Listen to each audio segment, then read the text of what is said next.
All right, looks like we have all commissioners here now, Dave. So welcome everyone that's online here this afternoon. We have three main items this afternoon on our agenda. First off, we have budget estimates for fiscal year 2023 that Dave will be presenting for consideration by the commission and for approval.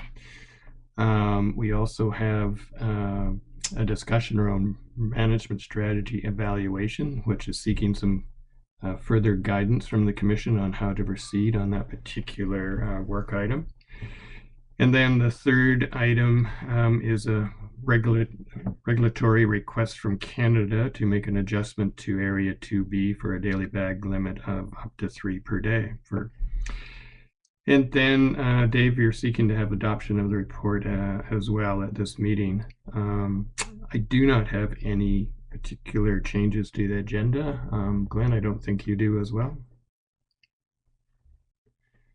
So with that, Dave, I think we can open the session. Glenn, I don't know if you had any opening comments that you wanted to make. Briefly, wanted to thank everybody's engagement on these issues and the information that we have as commissioners. I think there were a number of issues that we wanted to resolve after this last annual meeting. And I think hopefully we'll be able to move through these things relatively quickly. Just a general note, although we haven't had that many special sessions over the course of our conduct as a commission, I do hope hopefully minimize some of these special sessions, because I do recognize that it's a staff commitment for a number of people. It's difficult. With that understanding and with my appreciation for everyone's engagement on this issue, I don't think we have any other comments. All right, thanks very much, Glenn. So with that, Dave, I think we'd formally adopt the agenda and arrangements for this special session, and I think we can move into into item 3, budget estimates. All right, thank you very much, Chair. So Secretary, if I could have the presentation for paper 031, please.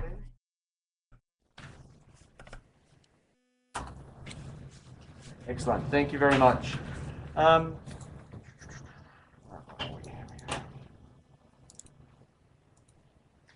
Okay, so the purpose and background associated with this paper, as you've indicated, is to provide the Commission with budget estimates for FY 2023, which extends for the period of 1 October of this year, so 2022, through to the 30th of September 2023. I won't go through all of the background here. It's associated with the paper that was presented at the Finance and Administration Committee meeting and in accordance with the financial regulations. And so just to refresh everybody's memory of what the Commission has asked for us to provide you is that at the annual meeting 98 in January last month, the Commission agreed that the two contracting parties would engage in intersessional discussions surrounding the FY 2023 budget. There were three options that were specifically requested be presented to the Commission at this meeting at a special session. Those being what's shown on the screen, and I'm going to step through those a little bit more detail. Essentially, option 1 is the original proposed budget at the FAC 98. Option 2 is an alternative where the contributions are frozen at prior year levels, and the 3% increase is taken from the carryover or the reserve fund. And then option 3 is to freeze the contributions at the 2021-2022 levels, and as a function of that, to reduce a number of budget lines, or to provide options rather for the Commission's consideration to a number of budget lines. And so I'm going to step you through those. As a little bit of background, and I'm not going to go through these in detail, they are provided in the paper. But just to recall that the budget was frozen from prior year for 2022 from 2021 levels. And so we had originally requested an increase of $252,000 odd from 2021. At the time, the Commission did not have a budget in place for any FY 2022 at the close of that previous annual meeting, and the indication was to freeze the budget for FY 2022, and as a result, we didn't extend the short-term contracts for two MSc programmer and an MSc researcher at the time in March and April of 2022. And again, just a reminder, these two positions were specifically funded through carryover funds, which had been exhausted at that time. And as there was no increase in the budget, those two positions couldn't continue. In June, at the 11th special session, is when the Commission adopted the FY 2022 budget, and again, freezing the contributions at the FY 2021 levels. So 900,000 for Canada, and approximately $4.15 million for the USA.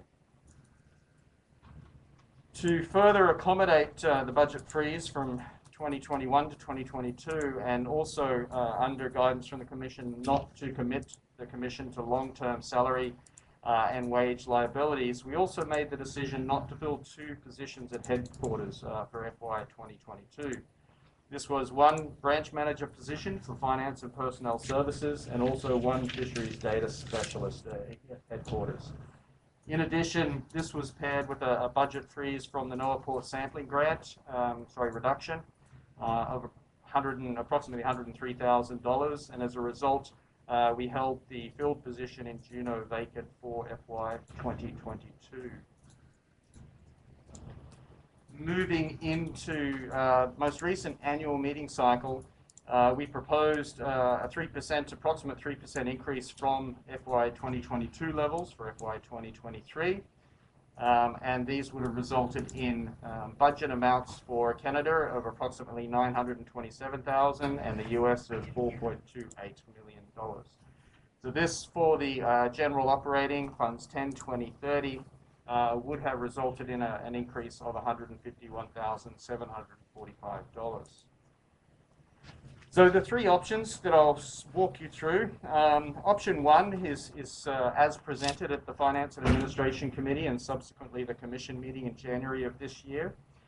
And what it entailed was a modification or an overall increase in the budget from FY 2022 for both contracting parties of approximately 3%. And as I said, this is for funds 10, 20, and 30. And a reminder that Fund 40, which is the Fishery Independent Setline Survey, does not receive funding from the contracting party contributions, but rather is self-funded. Just to refresh your memory of what option one entails, in terms of staffing, and I'm just going to note some of the key aspects that are worth noting. As I mentioned, it's for 5 managerial staff, an executive director, assistant director, and 3 branch managers. And so in this option one, we ran with the assumption that we would still maintain vacant the branch manager position for finance personnel services, and the assistant director will continue to cover this role and its responsibilities. In addition, we have in option one continued to hold vacant for FY 2023 one position at an IPHC GS 8-9 level within the Fisheries Data Services branch. So this is rolling over from FY 2022 to 2023 as part of option one.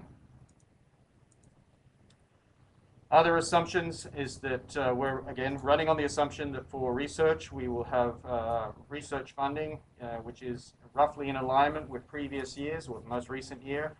So again, approximately $232,000. This is an unknown. We do have the grant applications in process, but at this point, it's an estimate of what we are hoping to achieve. Similarly, for 30 statistics, we are expecting to be able to return to pre-COVID funding levels for the NOAA Port Sampling Grant for FY 2023 of approximately $664,000. I will make a note again that due to the reduced income received for the levies associated with that grant, that in FY 2022, the budget was reduced in year to $378,000. So there is an uncertainty level there, and we won't know how much we'll receive for this grant, probably for another month or so for FY 2023. Should that be substantially less than $664,000, we'll probably need to have another discussion about operational implications. But at this point, we're running on that assumption, yeah, we'll see how we go, hopefully by next month. A couple of other assumptions that I'll just highlight. And so first of all, it's budget lines with an estimated 3% increase within option 1, but just flagging them that they may be higher. And an example is salaries and wages. We had budgeted a 2.5% increase in salaries and wages for FY 2023, but also for 2022.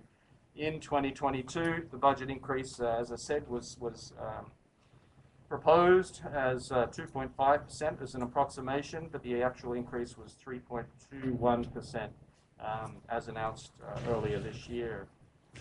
Similarly, for benefits, which includes our healthcare premiums, these are something that we don't control directly. And so, for example, from 2021 to 2022, the Kaiser Permanente Access Platinum Composite rate for ages 21 plus increased by 4.7% over the 3% we'd budgeted. And so this real term, dollar terms, was an increase from approximately $712 to $746 per person per month.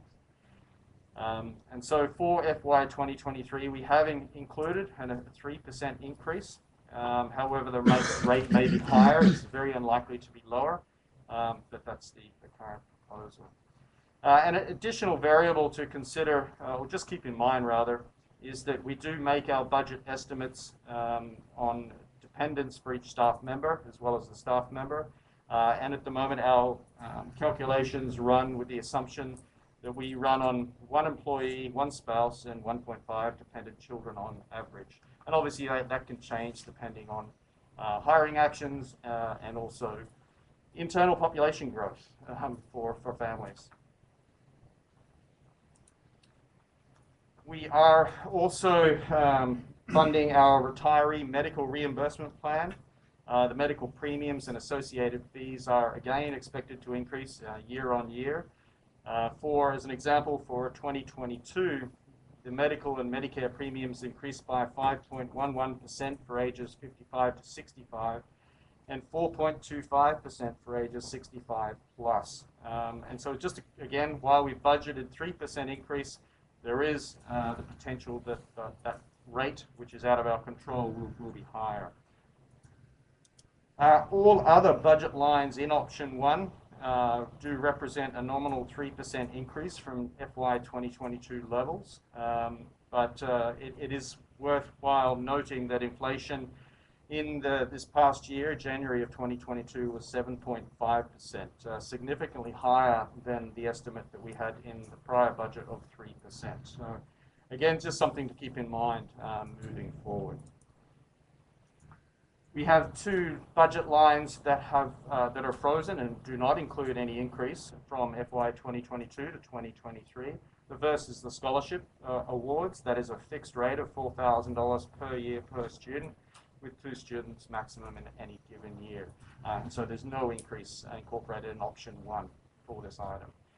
Similarly, for meetings and conferences, the proposed option 1 does not include an increase from FY 2022 to 2023 in option 1.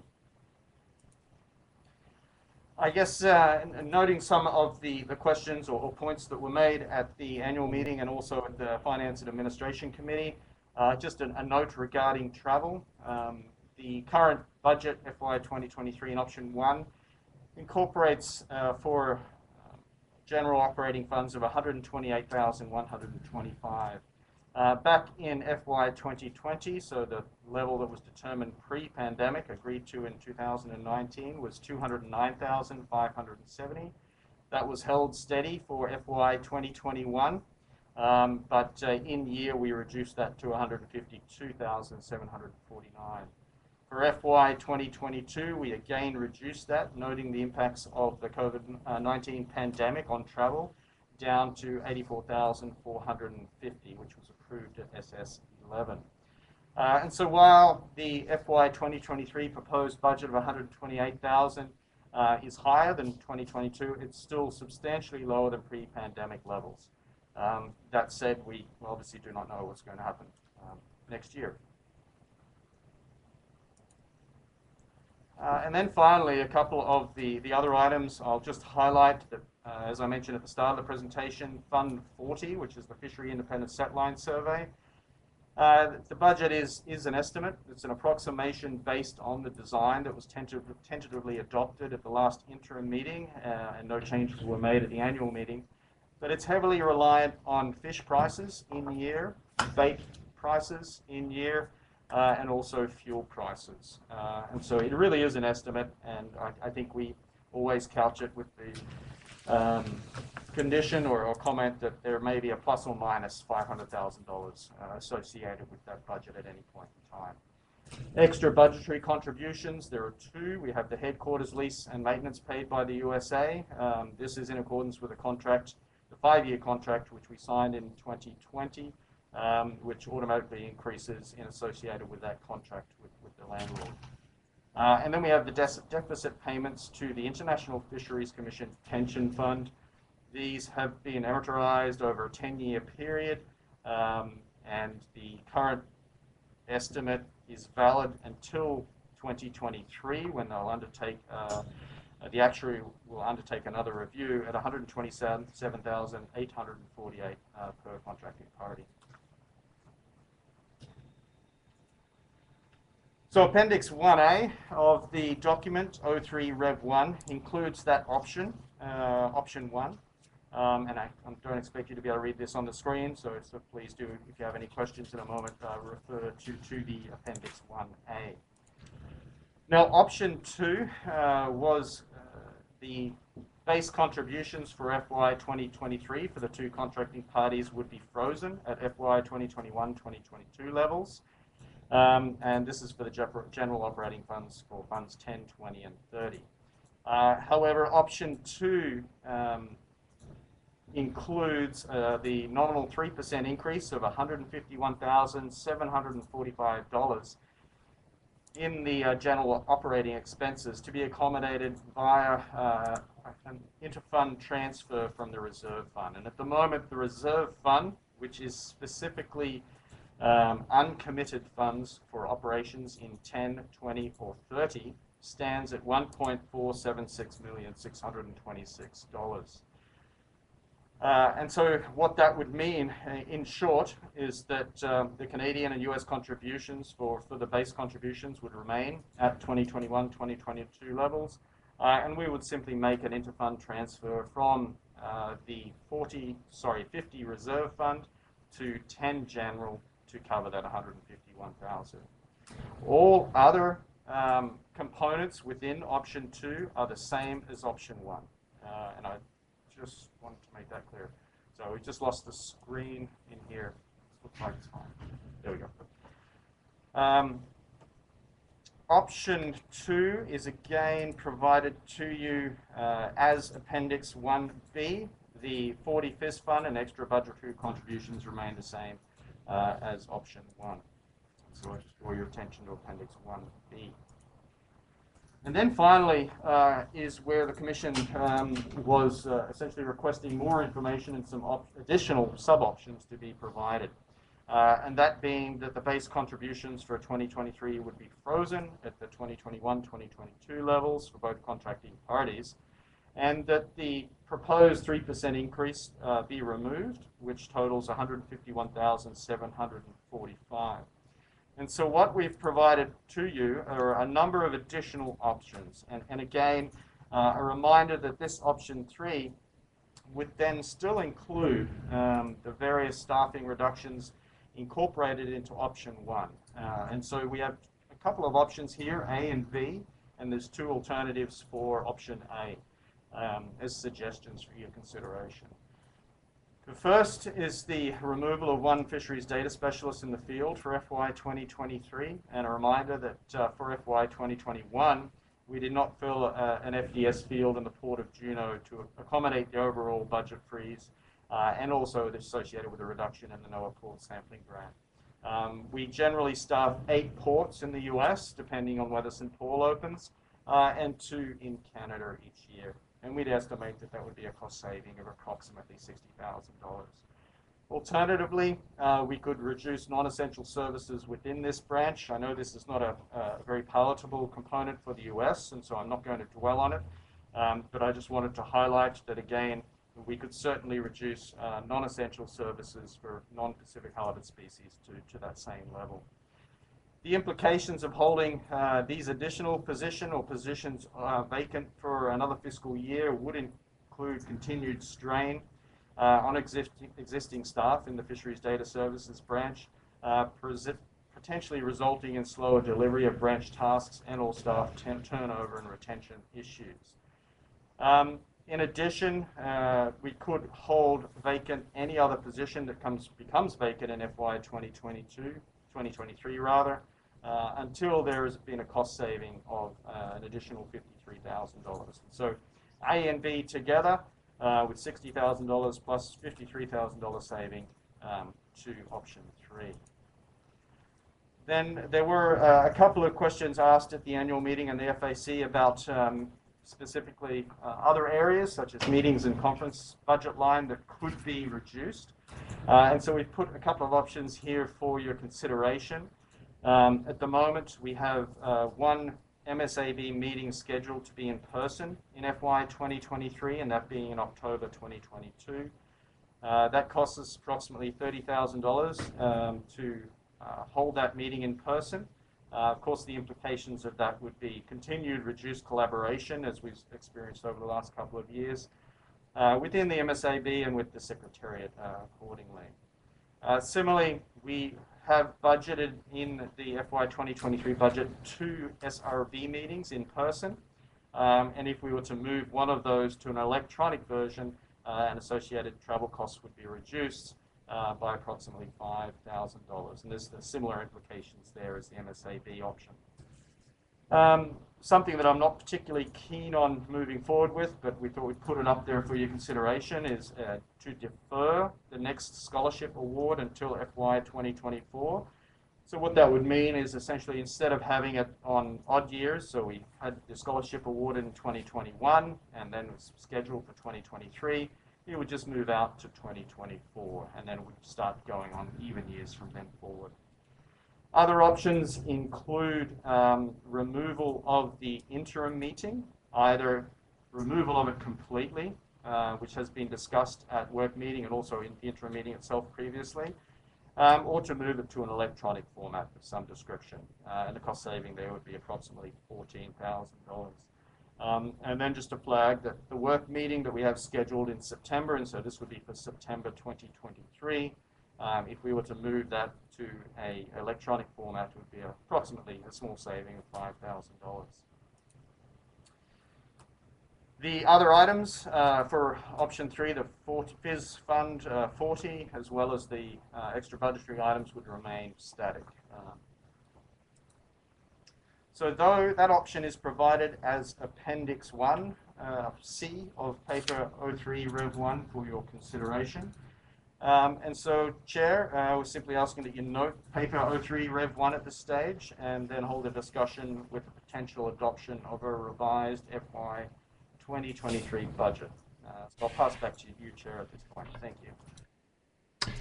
Thanks very much, Dave, for walking us through those 3 options. And I will turn to my commissioners and see what questions or comments they may have on the proposals.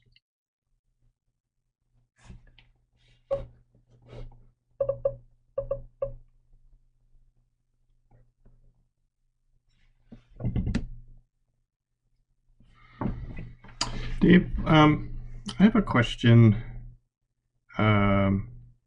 When you were going through your presentation, you noted that there is currently cash in the bank at the end of the previous fiscal totaling $3.5 million roughly, and I think 1.5 of that is in the reserve fund, if you will. I guess my understanding is that some of that funds is in place to deal with gap requirements, if you will, or the general accounting practices, and that it's to cover off liabilities potentially in the future. And I guess it's not particularly for this meeting, but thinking that it'd be useful for us as commissioners to get some feedback from you about um, what those exact liabilities are and where you think this may be going, so we have a better determination of the need and how much that need is to have coverage for those liabilities. Yeah, thank you, Chair. And I do have that slide from the FAC paper on the FY 2021 financial statement. You probably can't see this too well, but this is, I believe, is what you're talking about, where we do have assets, liabilities, and equity fully accounted for. And this is something that we're slowly moving towards being GAAP compliant. We probably won't ever get to being fully GAAP compliant. We just, with the resources available, it's probably not something that even find particularly palatable. But the point you were raising is about the cash in bank, which stands at the end of September of last year of approximately $3.46 million. And while we have in equity the fund balances at the end of that fiscal year totaling $2.6 million, our liabilities are becoming more fully accounted for in our budgeting process. And this is something that the Commission has requested we do, and it's obviously best fiscal practice to account for your liabilities. And there are really two types of liabilities. Those that you would consider current liabilities, so those that would fall due within the current operating year or the next 12-month cycle, versus those long-term liabilities, such as the headquarters lease, which is for a 5-year period, just as one example, and also long-term retirement benefits. So what we have in the fiscal year financial statement for FY 2021 is the large line, and again, apologies, this is a bit small, but it was just a last-minute addition, that we have current payroll benefit liabilities totaling $1.6 million odd dollars. This incorporates a number of elements, including current year liabilities, such as our HRA contributions, the medical benefits for retirees for 1 year, but it also includes, and I think this is the issue you were highlighting, at the moment it includes all of the payroll liabilities for annual leave, sick leave benefits, and that totals about $900,000 at this point in time. What we're endeavoring to do with our accounting firm, Somerville and Associates, and you should expect to see this probably as an update at the work meeting and certainly for the interim meeting if it's held, is a breakdown of that number in terms of current liabilities, those that are due within the next year, versus the long-term liabilities. And we'll be focusing on a 3-year cycle, noting that the financial regulations require us to present you 3 years in advance. And that will give you and ourselves a better idea of what our liabilities are for those next 3 years. And doing so, we'll have a better idea of what that extra cash in bank is in terms of what you're accepting as your current liability versus your long-term liability. And then also as potentially to use those funds for other purposes. So yes, that's the plan. We'll be drawing that up with our accounting service provider over the coming week, and hopefully by within the next couple of weeks, we'll have at least a draft to give you of where we're headed with those calculations, so that by the end of the year, and certainly before the end of this current fiscal year, you'll have a better idea of what our current versus long-term liabilities are. Thanks, Chair. Yeah, thanks very much, Dave, for that additional explanation. We'll probably should park that item for maybe our, as you suggested, our work meeting, but just wanted to flag that we're interested in better understanding that for sure. Other commissioners I see have hands up for questions. Peter. Yeah, thanks for the presentation, Dr. Wilson. Quick question. So we'd been pursuing an economic analysis and study. That's come to a close now. And I was curious where we're seeing those savings from not pursuing that anymore, and how that like how can we find money because we're not you know doing that analysis anymore. Yes, thank you. Through the chair. Sorry, a bit of an echo. In short, you won't see any savings, and the reason for that is that the two MSE um, contracts, short-term contracts, so for the MSE programmer and the MSE researcher, were agreed to in the same format as the socioeconomic consultancy for 2 years.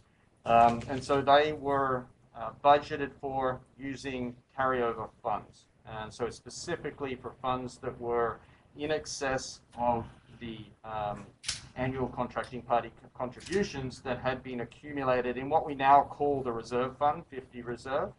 And so as such, they were not budgeted within these annual contributions. So they were carryover funds. They were additional.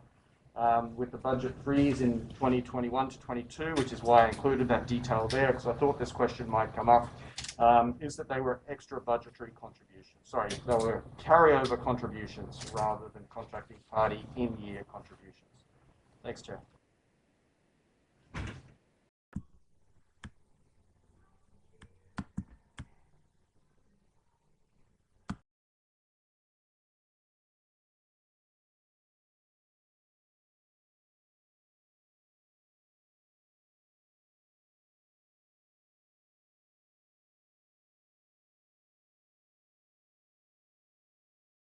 A question regarding, uh, I guess the positions out in the field, the one in Juneau, and I think there was another position at headquarters regarding the data specialists.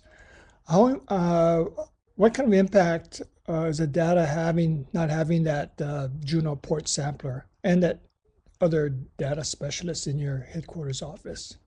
What's the impact on the data being collected by not filling those positions?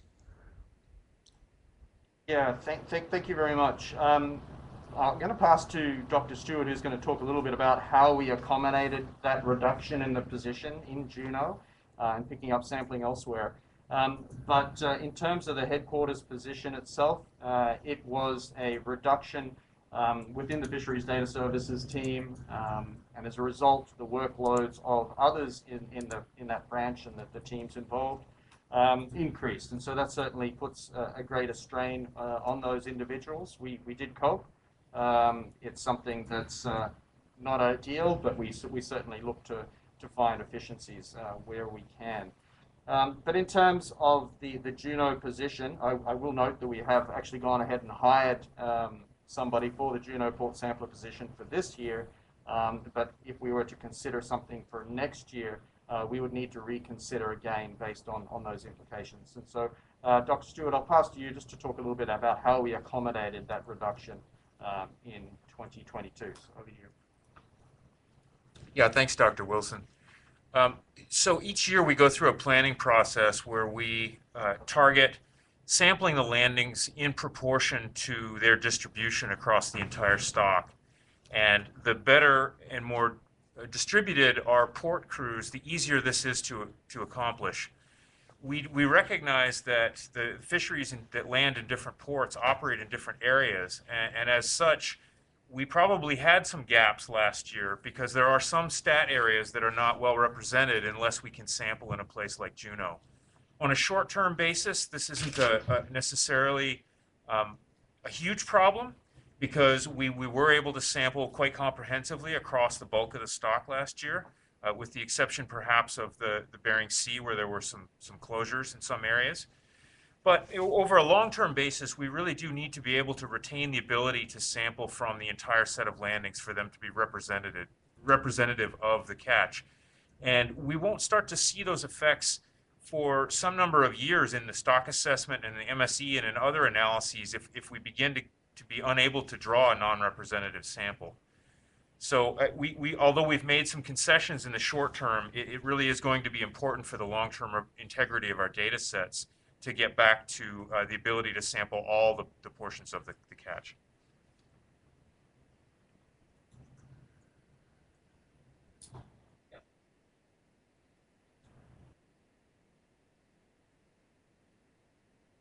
None at this time. Thank you very much.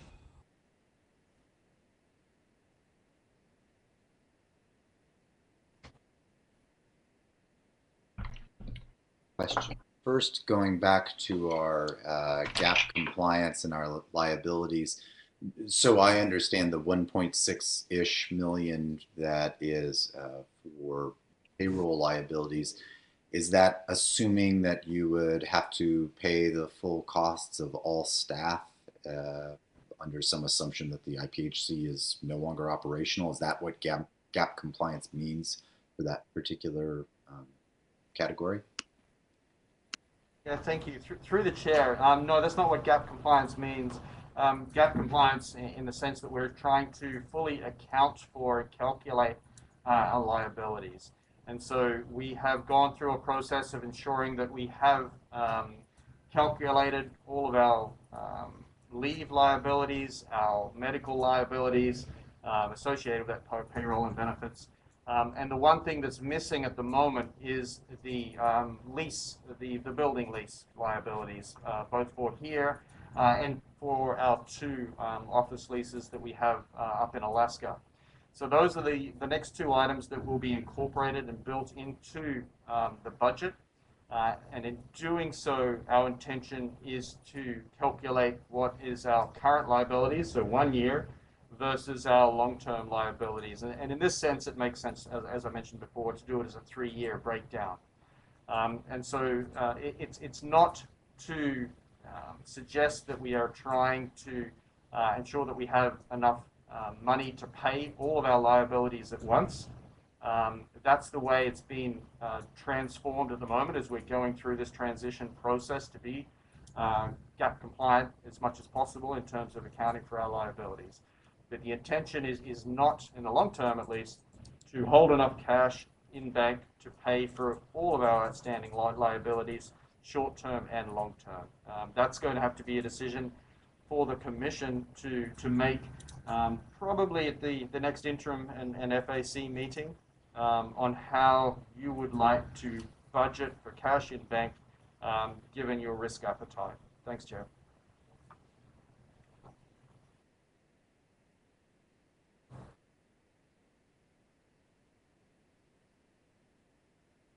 Dr. Wilson, would maybe be helpful for us, perhaps you're already planning this, in our future discussions on those specific line items where we are seeking to have a portion of that budget for this gap, have that clearly delineated so that we understand where there are budgetary needs in terms of operations versus this going forward, and be able to consider that within our risk assessment appetite. Thank you. Through the chair, absolutely. And that's what our accounting firm is working on as one of their core tasks at the moment.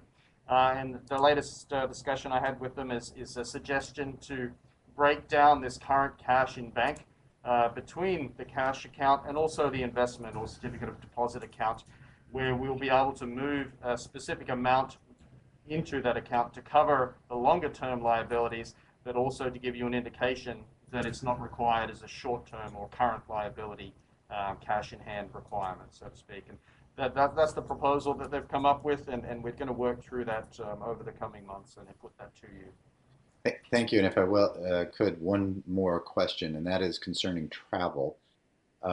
There is travel associated with conducting the survey, and then there's other travel which isn't associated with the survey.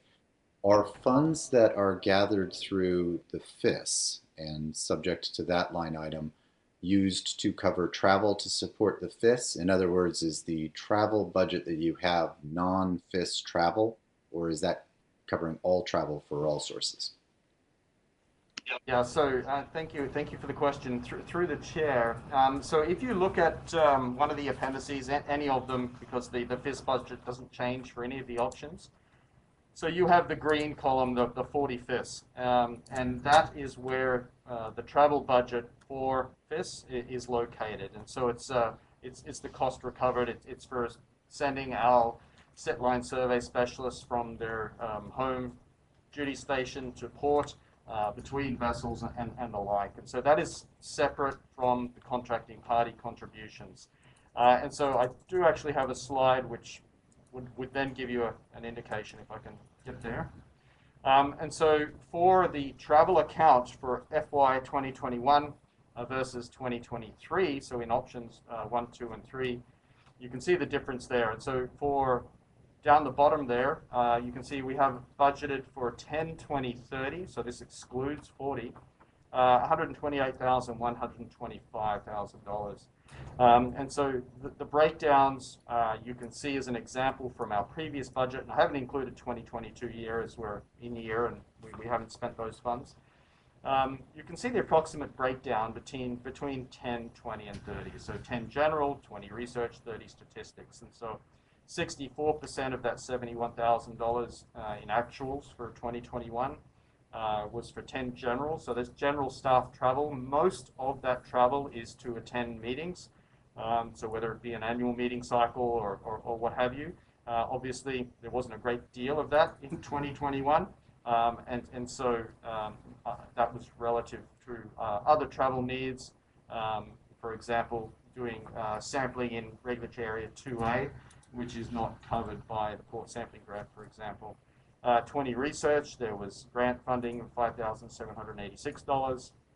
And then for 30 statistics, while that is included in 10, 20, and 30, we also cost recover the travel for 30 statistics at approximately 80%, 81% rather, depending on how much funding is provided from the NOAA port sampling grant. And so down the bottom there, you see that options 1, 2, and 3, we haven't proposed a reduction to that travel budget, noting that it's already substantially lower than pre-pandemic levels. And I think we're certainly hopeful that travel is open by the start of the next fiscal year, but it's still substantially lower than pre-pandemic levels by about $70,000. Thanks, Chair. Thank you, Dave. Any other questions, Glenn?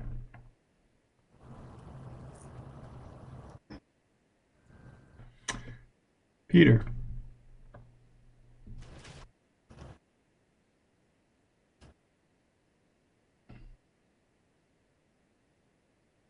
Question is on option 3 in regards to the scholarship. I just want to be clear there. No one has ever donated. I know it used to be run in a separate fund, and now it was incorporated into the general fund, I believe. But no one has ever donated money to, for this specific purpose. This was generated through the IPHC. Is that correct?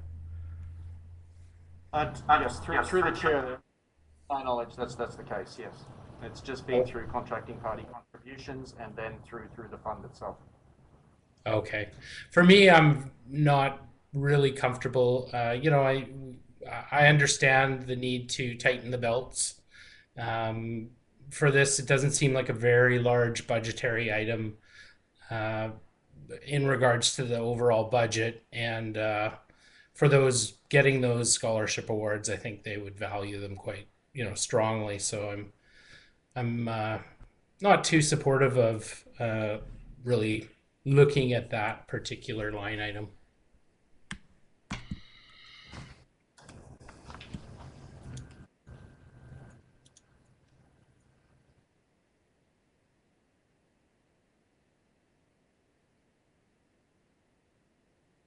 As it was previously, virtual meetings, I think, will have an ongoing role in the future, more than they did pre-pandemic.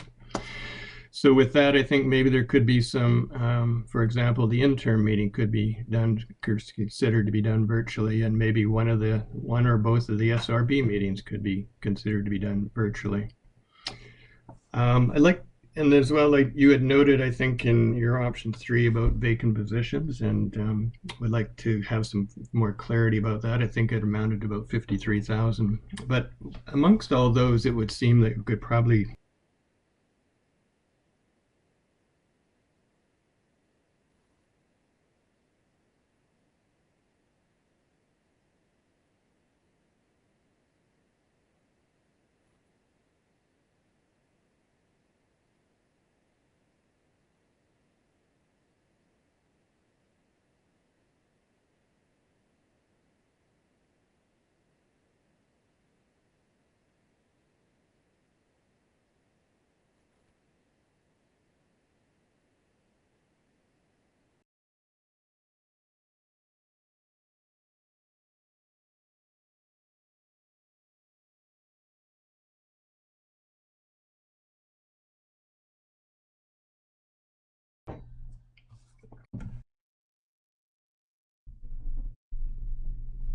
our services, particularly in Juneau.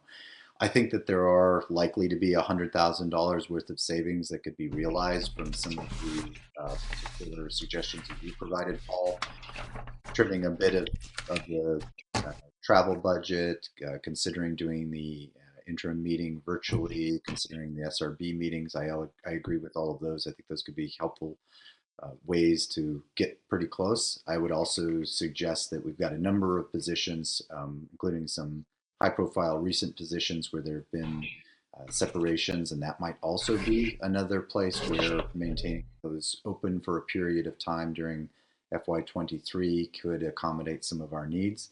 I also fully agree with you, Paul, that our environment moving forward in terms of expectations for travel, number of staff that travel, our ability to conduct mini meetings virtually are likely to be more common in the future than not. And so I think perhaps this would provide an opportunity as well to move into a more hybrid working environment. So I support this proposal as accommodation between option 2 and option 3, with the understanding we're not looking to reduce our data collection and sampling protocols. Thanks very much, Glenn, for the additional comments and direction on that. That's very helpful. Bob. Yeah, so Paul, I was wondering if David, can you give me an estimate of how many positions might be we might be thinking of that could add to this as an interim savings? Like if we deferred for 6 months, I don't know what you have in mind to help make this up, but how many positions do we have that need to be filled that this could accommodate? Yeah, thank you. Through the chair, the short answer is none. And I guess then we need to have the discussion about how we manage that. And the reason I say none is that it would be to hold those positions open for 7 more months, plus in FY 2022, wouldn't have any impact on the 2023 budget, and so then we would be holding them open for additional months, and I would be very concerned about staff burnout and retention issues, and so maybe that'd be a HR discussion we can take offline. But at this point, I don't foresee any vacancies at that time, and so it would be a matter if there were vacancies to potentially hold them open at that time. Rather than to hold them open for another 7 months in FY 2022 to make a cost saving in FY 2023. More palatable, I guess, would be to hold them open in 2022, note the cost saving that would then go to the reserve fund, and then to access that reserve fund to accommodate the budget shortfall in FY 2023. And just, I guess, one more comment regarding the Juneau port sampler position. As I said, we have hired, and the individual is on a ferry at this point, on their way to Juneau for 2022. And we certainly do intend on filling all of those port sampler positions on a yearly basis. The caveat to this is, and I just want to highlight again, is that while we have contracting party contributions for 30 statistics, we are heavily reliant on the NOAA port sampling grant, which we've budgeted at $664,000. Should that be reduced, which is out of the control of the Commission, we will need to have a discussion about how to fund that shortfall to cover those positions, noting the indication from the Commission that you don't want those port sampler positions to be vacant. Thanks, Chair.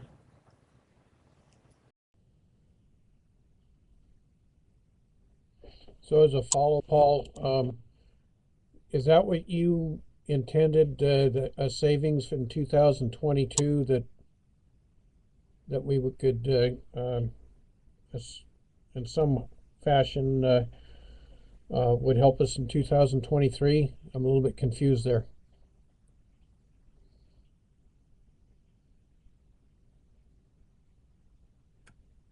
Yeah, you came through clear, Bob. Did I I'm just come wondering through? if we lost Dave. He seemed to cut out at the last minute there. Oh, he's Sorry you about still there, Dave? that. Yeah, I'm still there. Can you give me an indication of what I may have ended?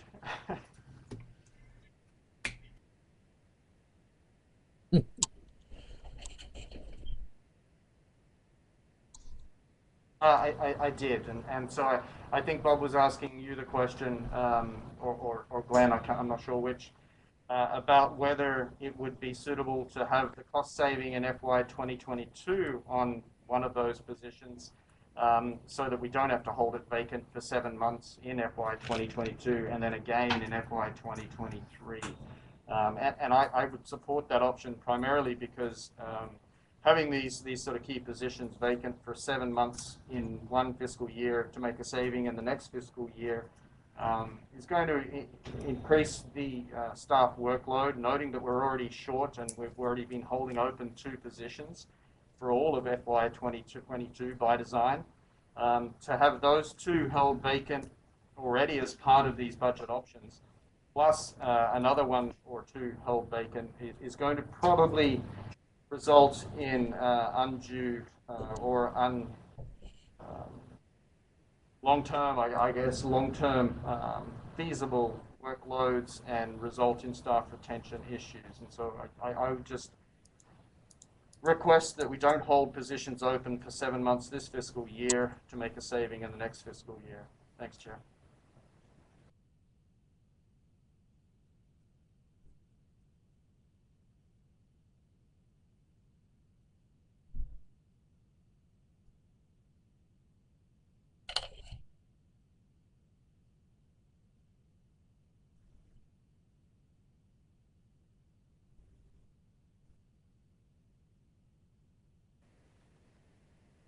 Yeah, thanks, Chair. No, I mean, I certainly have options to provide to you. I think the travel account is at 128,000. We could certainly squeeze that, and it will depend on the level of meeting attendance that you plan for meetings and conferences. Because within this travel budget are funds for staff to travel to attend the meetings. And so, for example, there's very little cost in this budget for the interim meeting.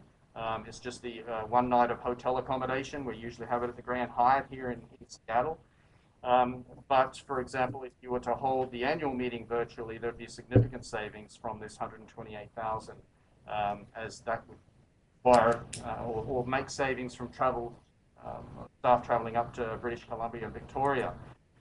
Similarly, for meetings and conferences, you indicated that we will move the interim meeting to a virtual format, so there's $15,000 in savings there. One of the SRB meetings would be a $5,000 saving. And then again, if you were to look at some of the other meetings as options for cutting back further, how to get to $100,000 without cutting a position is always going to be a challenge, noting that the vast majority of our budget is in staff salaries and wages. We have made significant savings, and I will also sort of highlight that we did have a staff accountant position in previous years, and we have moved as a business continuity measure those services of a senior staff accountant, which was costing us about $123,000, to Somerville and Associates, which was costing about $89,000. So we made that saving of $34,000. We have made a reduction in professional fees from 258 to 228 in this budget item. And so I think the only option to get to $100,000 is salaries and wages. Unless, for example, you would like to hold the MSAB meeting, which is currently scheduled for October virtually. That would result in about a $30,000 saving. And if we were to look at big ticket items, noting that we've had the MSAB virtual for 2 years in any case, that's what I would recommend, a $30,000 saving for MSAB 17 to be held virtually. That paired with the interim meeting either being cancelled or being held virtually brings us up to 45, plus another $5,000 for the SRB. And then so we're looking at about that $55,000 to save from elsewhere. And while I could certainly cut little pieces here and there, I think the only way to make that reduction would be to hold a position vacant if it becomes vacant in year. And I'd, again, be very hesitant to suggest holding a position vacant for 7 months this fiscal year, and then again next year. So I'm at a little, I can certainly accommodate whatever you'd like, but I'm not sure I can come up with much more past that. Thanks, Jeff. Could not come up much more past which figure, Dave? So if we cut out the $45,000 in meetings and holding them virtually or not at all, you're then looking at about a $55,000 reduction, further savings that would need to be found. And I think the only way to do that is to make an assumption that there will be staff turnover at some point in FY 2023. And when that occurs is to hold that position vacant until that $55,000 is saved. And so that would mean simply reducing the salaries and wages budget line by $55,000. And that would bring us to the $100,000. So, I mean, I guess as I look at the budget, there's 128,000 currently in travel, and then there's also 170,000 in meeting and conference expenses in total, right? Yes, Chair. And so it would seem to me that within that there could be some cost savings that would be quite significant, but you're saying no. No, sorry, Chair. Maybe I'm not making myself clear. So with the meetings and conferences, that does not include staff travel. That only includes venue hire, paying for technology to support those meetings, catering at those meetings, travel for participants. For example, we pay for RAB members, we pay for SRB members to travel, and MSAB non-government travel. And so that's what this budget is, the meetings and conferences. The travel line itself is for staff travel. And so this is staff travel for whether it be meetings and conferences, attending the annual meeting, for example, and other lines such as that. So yes, this line could be cut depending on whether we hold the interim meeting virtually. It wouldn't be a great saving because it's here in Seattle. But we could probably find $10,000 to cut in that budget. And so that would bring us to a total of $55,000, and so we're looking for about another $45,000 to cut. Thanks, Chair. Mm-hmm. So you're saying that the meeting and conferences includes travel as well as just meeting rooms? And then are you saying that the travel line is just IPHC travel? That's correct. So the travel line as shown on the screen here is just for the Secretariat travel. The meetings and conferences is for the venues, the technology at those venues, catering, and for the travel for non-IPHC staff.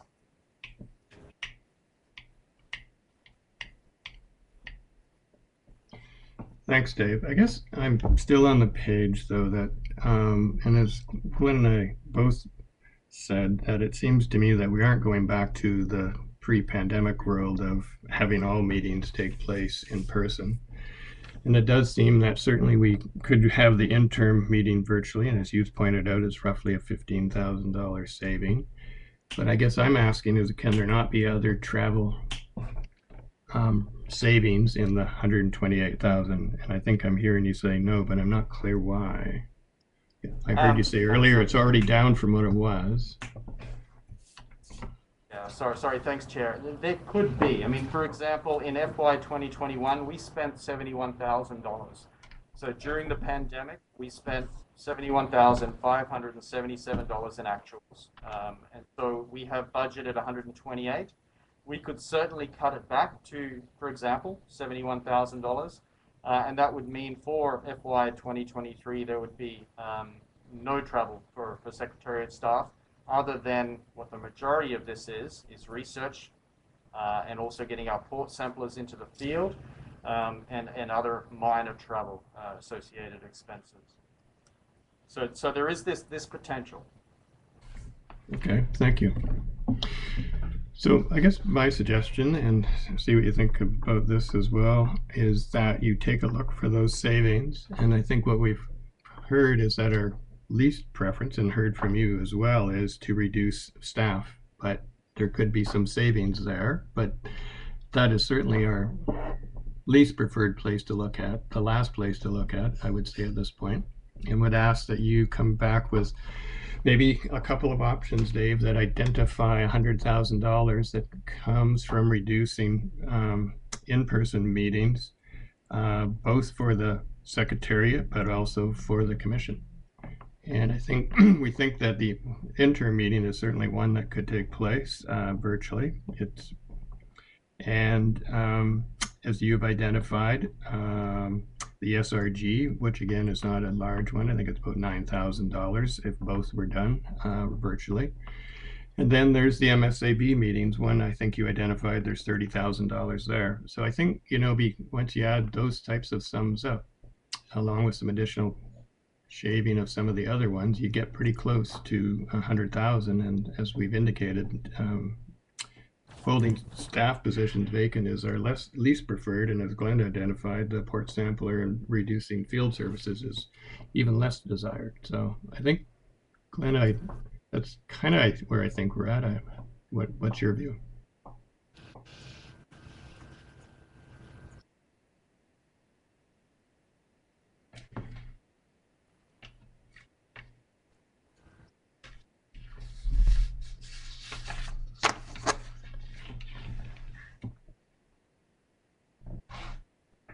About 75K, that's relatively reachable by reducing travel, reducing some of the conference line items that you've here today, Paul. And then there's probably a couple of positions that we're sort of holding a vacant for a remainder or a portion of this FY fiscal year. That might be one way that we can accommodate this and sort of close the loop on this now. One concern that I would have about coming back yet again to this is finding a time for us all to come back and not wanting to find ourselves in the situation where we're finding still some challenges on this.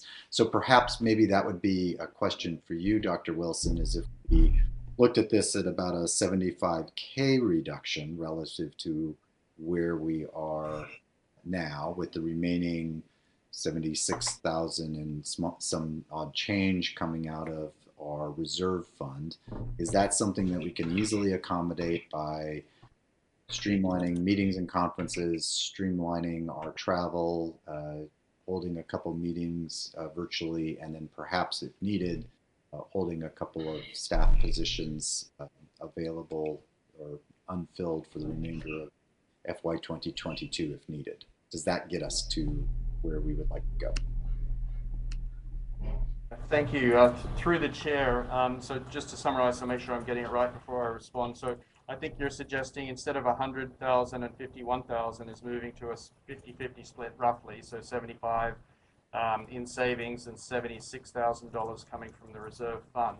If that's the correct, then yes, look, we can certainly get there, and we can accommodate that that request relatively simply based on the discussions we've had with various budget lines today. I'll also just point out that the Commission can utilize its intersessional decision-making capabilities. It doesn't need to call a special session.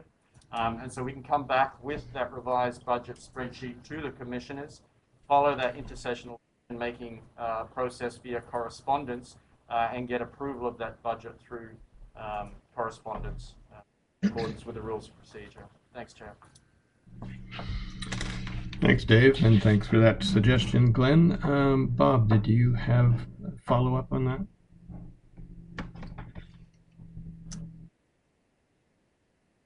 And sorry about that. No problem. All right. So what I'm hearing, Dave, is that you could put something together along those lines, roughly, 75, 75, if you will, 75, 76, and provide it to us for approval. And we can do that, as you said, by correspondence, so we don't have to come back for a special session. So that would work for me. That would work for me. I see Glenn's nodding his head. I'll just ask if anyone's opposed to where we've ended up on the budget.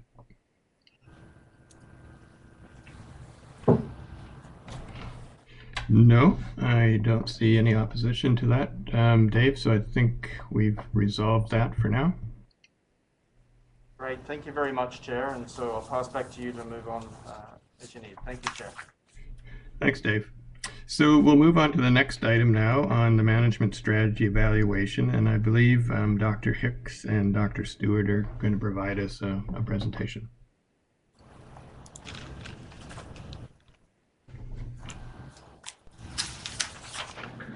Good afternoon, Commissioners.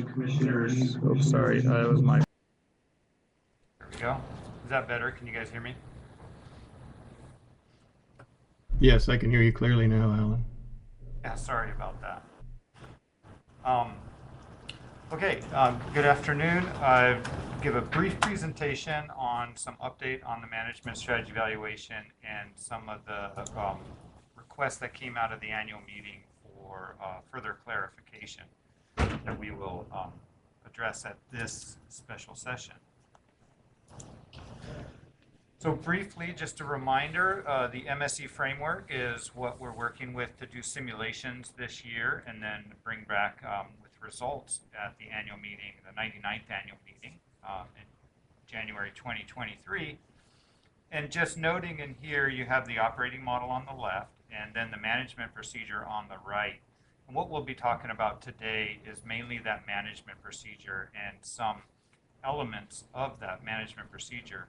But I bring up this plot to show you that the framework is a comprehensive framework that is an annual process because we make decisions on mortality limits annually at IPHC.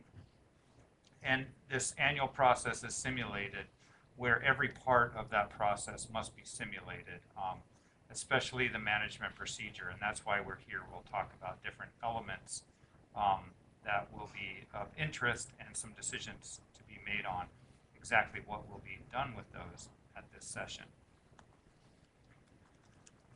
And then a further reminder on the management procedure and the harvest strategy policy at IPHC. Here, a reminder on the left, we have the coast-wide assessment in combination with fishing intensity to develop a total mortality on the coast-wide level, which is then partitioned into a TCY. That TCY is then distributed among the regulatory areas, and that's the end of the management procedure, which is then passed on to the annual meeting in forms of decision tables and mortality limit tables for decisions to be made upon. And I note this because to actually get to that regulatory area or mortality limit, you have to pass through this entire management procedure, including the distribution component of it. So another reminder here is management procedures that have been evaluated in the past. These were presented at the 97th annual meeting. And I don't want to go into the details here, but just noting that there were 11 different management procedures that had multiple different elements. So down the left-hand column are the different elements, and they're color-coded into sort of groupings. Where the top were those coast-wide levels in blue, the yellow or orange were elements related to the stock distribution, such as O32 are all sizes and having a 5-year moving average. In red or pink were elements related to relative harvest rates across the different regulatory areas, noting that the current interim management procedure uses relative harvest rates of 1.0 for 2 to 3A and 0.75 for 3B and all regulatory areas in region 4 and 4B. And then finally at the bottom in green are the different agreements for 2A and 2B, as well as a national share was evaluated at the 97th annual meeting.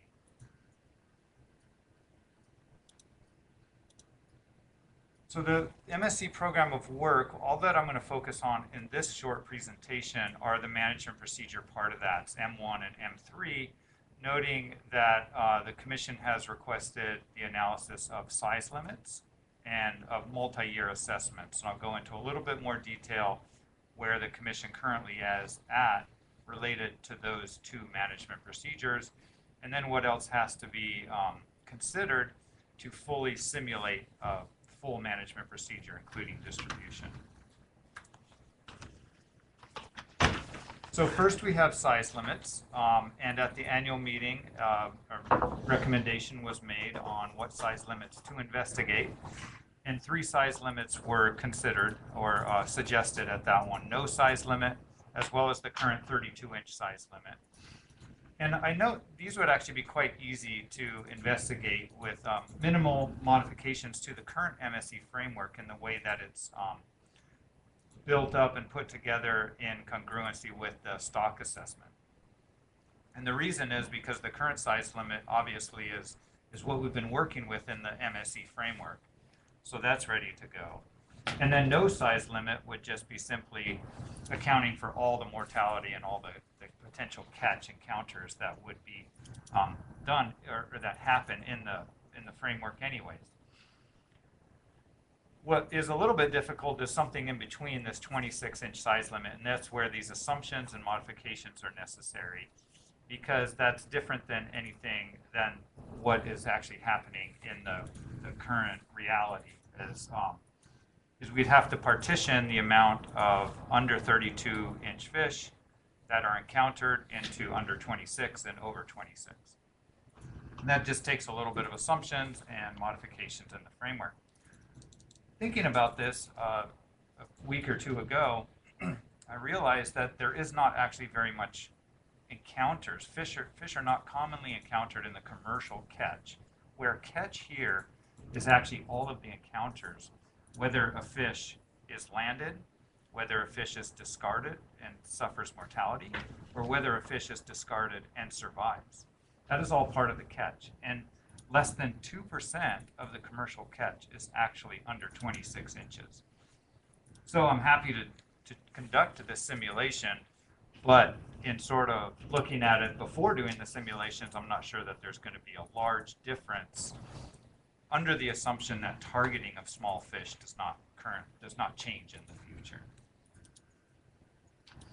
So given that, I plan to really prioritize no size limit and current size limit, and then work on 26-inch size limit as still a priority, but noting that it might not show very different results than no size limit.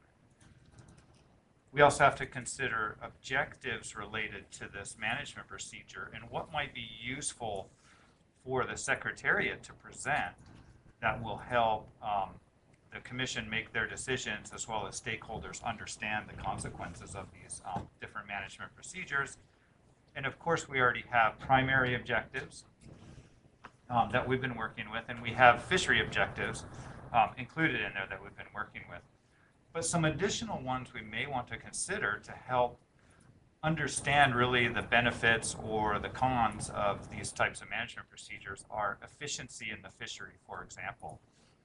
Would efficiency be increased without a size limit, for example, or not? That's just how some things I'm thinking of, as well as how markets react. And we saw in the previous size limit analysis, I believe 2 years ago, that there was some discussion around that of the price of fish under 32 inches. And depending on that price point, the economic yield of the fishery may increase or decrease, whereas the yield would increase, but the economic yield could decrease. So we just want to have those in consideration. We've been thinking about those, and we will present those as necessary. The next management procedure to investigate this year is the multi-year stock assessment. And this is the concept of a stock assessment which is not conducted annually. So a full stock assessment, well, the advice from a stock assessment is presented basically biannually or triennially, for example. And I want to make sure I know there was discussion at the annual meeting. Does this pertain to the FIS as well? No, the FIS would remain an annual survey. We definitely don't want to lose that very important data stream to the management of Pacific halibut.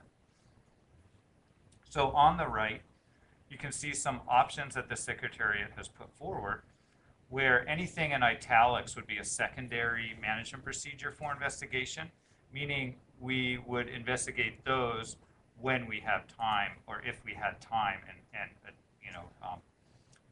the resources to do those. But I think the important ones here are the priority ones we've identified, where a biennial frequency for the stock assessment. The stock assessment is done every other year, and then the triennial frequency would be a secondary management procedure to investigate. But we have to also consider what would happen in the years without a stock assessment. How would mortality limits be determined? And that's the column on the right, the non-assessment years. And we could have it just the mortality limit remains constant within each regulatory area. We could have it that the coastwide TCUI might change empirically related to the survey, for example, but there's no change to the proportions at which the TCUI is distributed. So the coastwide TCUI can go up and down, is distributed the same way. Or the survey, the FIS results would also allow for a coastwide TCUI change as well as an update to the distribution procedure. And that has an asterisk there. There is one part of the current interim distribution procedure that does require the stock assessment, and that's the accounting for the U26 bycatch. So we wouldn't be able to do that in a non-assessment year. And then a fourth option here, which would be nice to do, take a little more time, and that's applying an empirical rule of some sort within each IPHC regulatory area.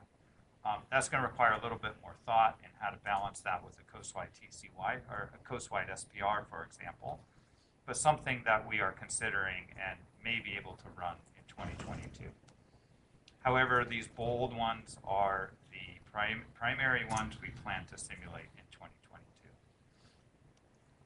So objectives related to this one are the primary objectives again, which are very important, but also what does fishery stability mean? It's important to think about this, and I presented a little bit at the annual meeting on stability and some different measures of stability to get an idea of what stability would occur over a 10-year period as opposed to a 2-year period. But for some, a multi-year assessment might be a way to imply or incorporate some short-term stability. And it may be a way to also bring in some transparency to the process, meaning that in these non-assessment years, there's a simple empirical rule applied. People have an idea what is going to happen, or they see it as a very simple process of changing mortality limits. So those are very important concepts to consider here, and we'll be presenting more information on that throughout the year. There are some other benefits, which are really secondary benefits to the multi-year assessment, being time to improve the stock assessment in non-assessment years, ability to do some additional research, as well as some benefits to the management. And that might be without the very in-depth and comprehensive presentation that Dr. Stewart gives every year at the annual meeting. There may be some time savings there to focus on other issues of the commission, such as research or management strategy evaluation. So those are the two really management procedures that we'll be looking at specifically. But behind the scenes, and I have that little management procedure graphic here on the right, to really, in this framework, to do the annual process of simulation, we need to account for the entire process. And part of that process is distributing the TCY. And the distribution of the TCY is important to the investigation of these management procedures, such as size limits.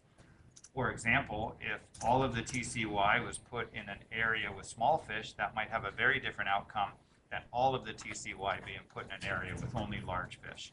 That's a hypothetical extreme example, but it does show you that the distribution may have some effects. However, we're not interested in examining specifically the distribution procedures at this meeting, so what we can do is call them scenarios and make sure that we're simulating a broad set of potential distribution procedures in the future. And this broad set that is potential for the future captures the variability or the uncertainty we have in the future, so that we can develop a management procedure robust to whatever distribution procedures may occur in the future. So that's really the key, is developing some scenarios that allow us to make sure these management procedures are robust. So how would we do that? And this is what I call integration. And we already used that in the IPHC management process in terms of the stock assessment. So it's a little bit different concept, because the stock assessment is using sort of looking back in time, whereas the MSE is looking forward in time. But there's the uncertainty of it. And so Dr. Stewart presents 4 models that are used in the stock assessment, but those models are then integrated into one outcome. And that one outcome is what is used to assist in the determination of management advice. We typically don't look at all 4 individual models unless we're reviewing them for pertinence or that they're useful for management.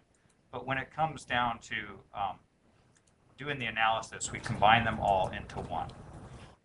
So we can do the same thing with distribution procedures. So let's say here I have an example, a table of a couple of distribution procedures. The first column is stock distribution relative harvest rates. What's being done related to those elements of a distribution procedure? The second column is years that are used in the stock distribution. Is this a 5-year average of stock distribution, or only using the recent year? And then are there any 2A and 2B agreements? And then that last column there is identifying where these elements are coming from. Were these elements examined in a management procedure? It's not listing all the management procedures, but really it's just identifying that these are coming from management procedures that have been identified in the past. So for example, the first row, 1A, uses the baseline 032 distribution with current relative harvest rates of 1 and 0.75, uses the recent year stock distribution, and no 2A and 2B agreements. This was actually exactly management procedure G, except G had some constraints at the coastwide level, which we won't be considering here. And this is what's been called the baseline current interim management procedure without the agreement part. And then the second row, 1B, would be that exact same thing, but has the agreements for 2A and 2B. And that is actually very closely related to MPA that has been investigated in the past. So I'm not developing anything new here. I'm just taking the elements that have been identified in the past as important elements and providing a range to different distribution procedures. And so you can see here, just these 2 procedures would provide a decent range to examine different other management procedure elements over. They would be without agreements. More would probably be distributed in Alaska. Than with the agreements, more would be distributed in 2A and 2B. And that's what we found in past MSE results. So these 2 would already be providing a relatively wide range of distribution options. We would take those 2, simulate them, and then I would just combine the results when using both of these so that I would not be presenting these, but they would have the wide range of distribution procedures to then evaluate, say, size limits over. If only it was that simple. And instead, we wanted to provide options for everybody. So we put together a whole bunch of different options, including elements from stock distribution here on the left, elements from the number of years included in the stock distribution, with and without the agreements, as well as incorporating Management Procedure F, which had a 2B national share in it. And then another option here too, the very last row, would be fixing the percentages for the regulatory areas. And we could actually define a number of different percentages to then simulate over to provide, again, a wide range if you want to do it that way. I note here on the left that the relative harvest rates are all of the same in here, and I did not include relative harvest rates as an option in this table right now, although it could be a useful option to, again, widen that range of distribution procedures and maybe even push a little bit more distribution out to western areas such as 4C, D, and E. But it's not included in this table at this time as options. The other thing we might want to think about is distributing at the biological region instead. Since we're not really interested in the distribution as it applies to regulatory areas, we could distribute just to the biological region and then have the fisheries operate as they do and still get some decent results out of that. It's just a way to be a little bit more broad about the distribution process and not get too muddled down into it. I'm presenting here as an option. It would be possible to do, but it's simple to do it to regulatory area as well. I included this table in this presentation because we thought it would be useful to just see some percentages of distribution that have occurred over a range of recent years. And so we have 3 different ranges of years, the previous 3 years, 4 years, and then 2014 to 17. And then each row has either regulatory area, the percent of the TCY distributed to regulatory areas, or summed over into the regions. And so you can see that there's some differences between these different ranges of years, but they're not hugely different. So when it comes down to it, we thought here, well, what would actually provide a wide range of distribution procedures for evaluation? And we thought these 3 would, showing all using the baseline 032 stock distribution, using recent year in the stock distribution, as well as 3 options for distribution related to the 2A and 2B agreements. And that would provide a wide range that would cover a lot of the uncertainty about how distribution of the TCY may occur in the future. But there are other options as noted in the table here. We just provide that as a starting point. And to provide an example of what that might look like, what that range might look like, we took the 2021 stock distribution, so what was presented at the last annual meeting, as determined from FIS, and we used a TCY of 40 million pounds, so this is purely hypothetical example, just to show you the differences. And we took those 3 procedures identified in the previous table, 1A, B, and I, and showed what percentage of the TCY would go into each regulatory area along the bottom there. And so you can see there are some differences between blue, orange, and gray. And it would provide a range of options in how this TCY is distributed. So it's just more of a way to visualize how different these options may be given current understanding of the stock. So in summary, at the top, we have size limits we'll be investigating, noting that 26 inches is a little bit more complex, so we want to get none and current 32 going as quick as possible and then work on 26 inches. And then we also have multi-year assessments being biennial and 3 options for what happens in a non-assessment year with the mortality limits. And noting at the bottom that there will be distribution procedures, but they will be integrated over and not presented specifically. And I do note that in this process of integration, there will be results for each individual distribution procedure. And we could throw in some scenarios as well, is like, you know, like I said, let's put all of the TCY in 4C, D, and E, or all the TCY in 2A, and just see what happens. That's the fun part of MSE, is we can do whatever you want just to see what happens. And hopefully we don't hurt anything, any Pacific halibut in that process. So that's the management procedures, and just to finish off the presentation, I want to remind the commissioners on the sort of schedule for 2022 and some of the milestones. Noting we're already in February, almost into March, and we're planning an MSE info session for May, where the operating models, the management procedures we're investigating will be presented. And we'll also discuss a little bit about how to present results. So what we're hoping here at the Secretariat is to have some preliminary results to present at that MSE info session, maybe some new ideas on results. And I'm certain that we'll hear some comments back on how things are going and how people are seeing the presentation occur.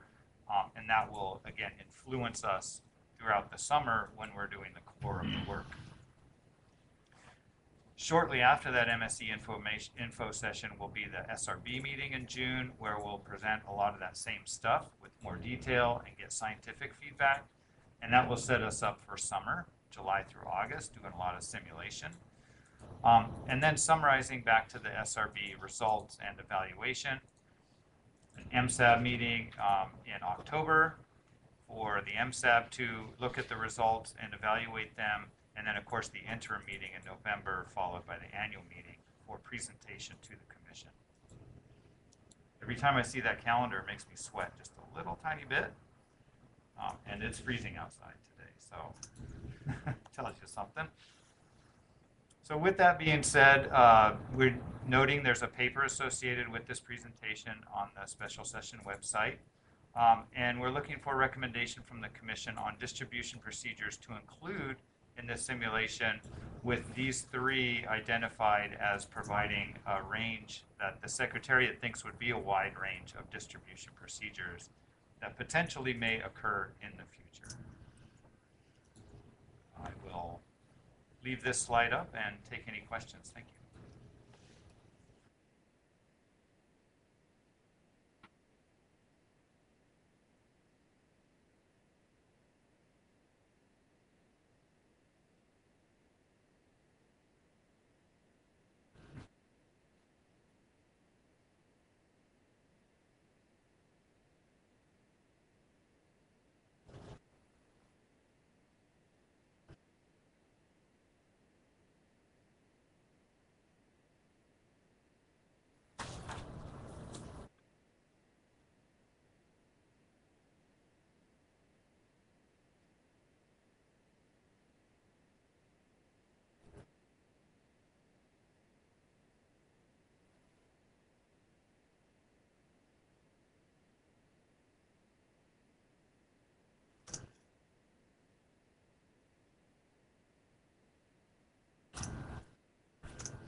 Yeah, thank you, Commissioner Royal. And I certainly appreciate that question. It is a daunting workload, but something I feel confident to accomplish. And in this summary of the management procedures, I think this is the minimum that we could accomplish this year and then present at the 99th annual meeting in 2023.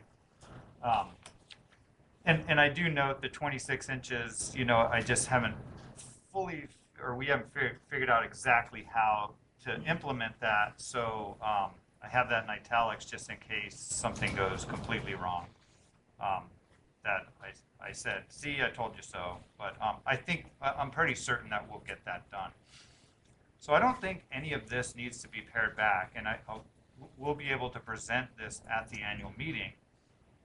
And this provides some options to look at and get it to be able to actually implement. We'll have a look at the long-term implications of no size limit, 32-inch size limit, and hopefully the 26-inch size limit, which I don't think will be a lot different than none.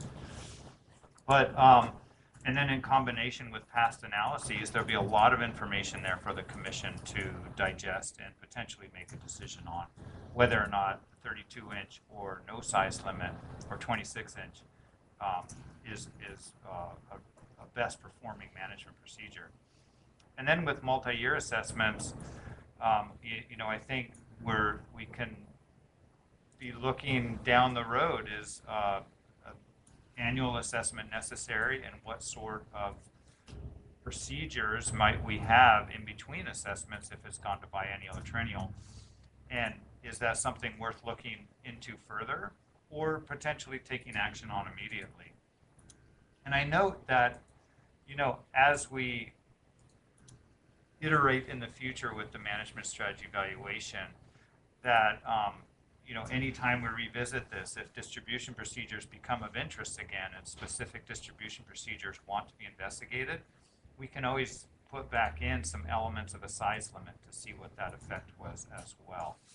But I think for 2023, I think there will be a good set of results and a good evaluation, comments from MSAB members, and as well as presentations from the Secretariat to make decisions on size limits and the multi-year assessments and the worthiness of those. So and then to answer the second part of that, what might be pared down to reduce that workload, I've already pared down a little bit, sorry for jumping around, but as you saw, there's other elements here that could be investigated in multi-year assessments that I'm personally very interested in and the Commission has expressed interest in. As well as potentially other size limits, is 30 inches of interest or something like that. But I don't want to commit to too much for 2023 and make sure I get this core set of simulations completed and we are able to present that adequately at the annual meeting. All right, thanks, Alan. Just a follow-up question. I noted you have the MSAB May meeting as info. I guess one concern I have about that is that the MSAB has been an integral part of this particular endeavor. And it certainly, I think, would be more useful for the MSAB to be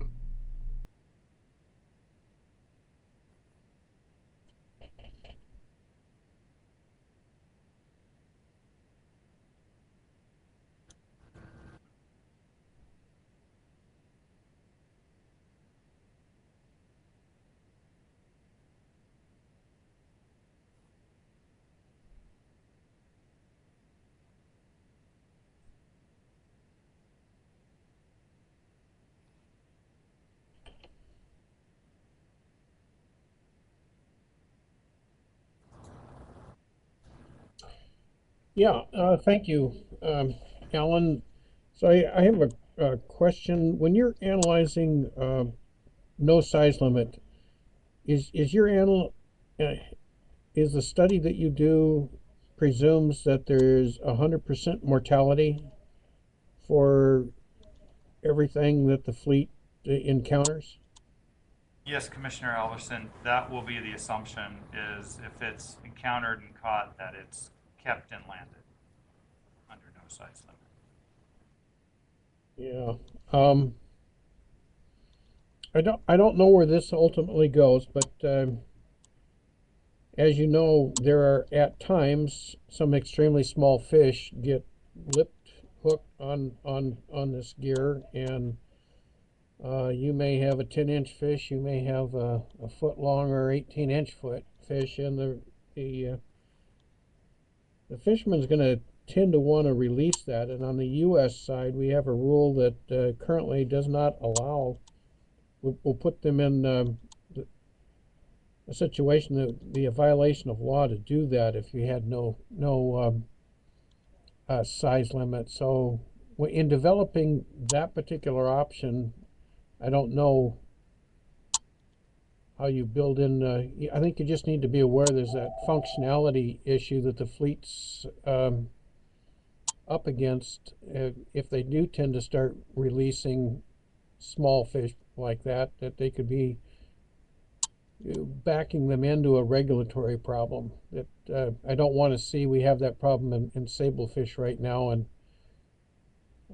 it's just an observation at this point, Alan. Thanks, Commissioner Elverson. That highlights maybe the usefulness of the U26 size or the 26-inch size limit option. Then that may be useful from that standpoint. And what I'll do is I'll look into more of this regulatory difficulties that you're talking about and make sure that we can discuss those or present those adequately when these results come up at the annual meeting. Yeah, a size limit would allow the fleet to legally release those, is what I'm trying to get to. So, yeah, thank you very much, Paul. That was my question. Thanks, Bob. Glenn?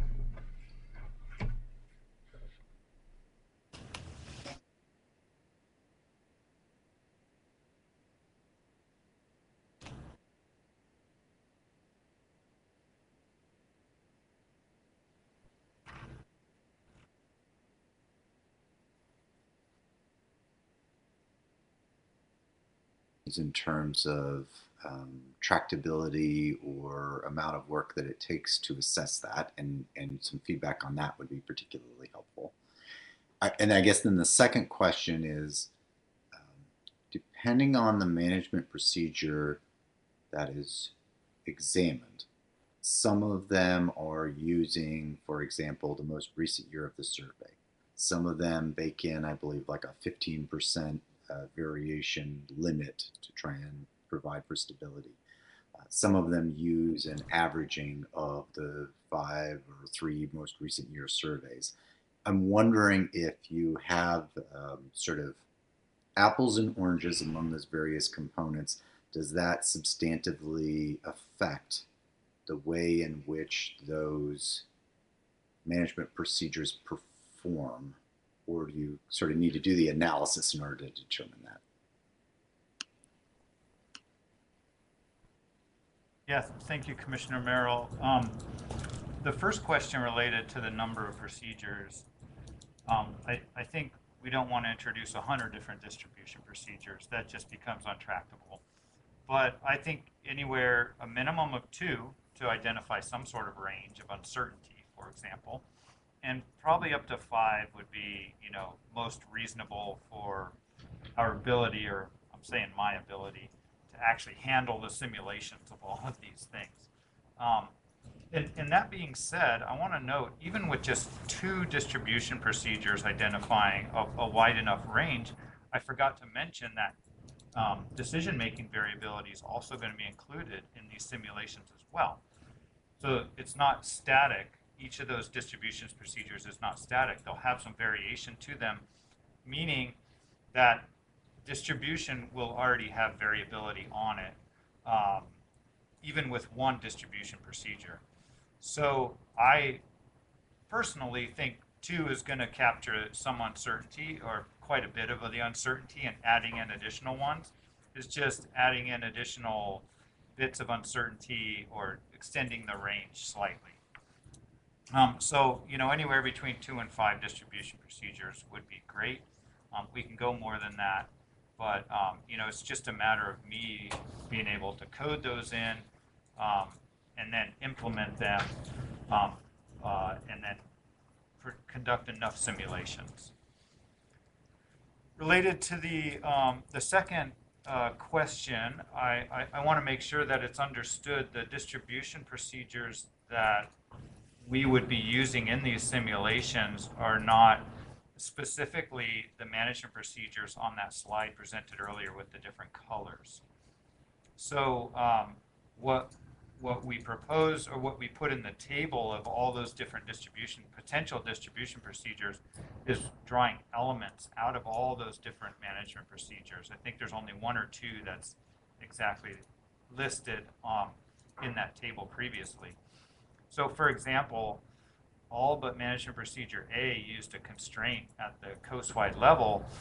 We plan to not include a constraint at the coast-wide level in any of these simulations.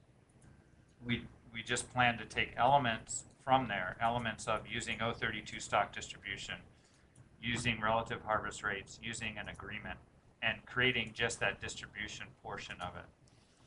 So given that, we have some sense of how these performed from the past. We've looked at results on these. It was noted, I believe, in the annual meeting report that all of these management procedures met conservation goals, or conservation objectives.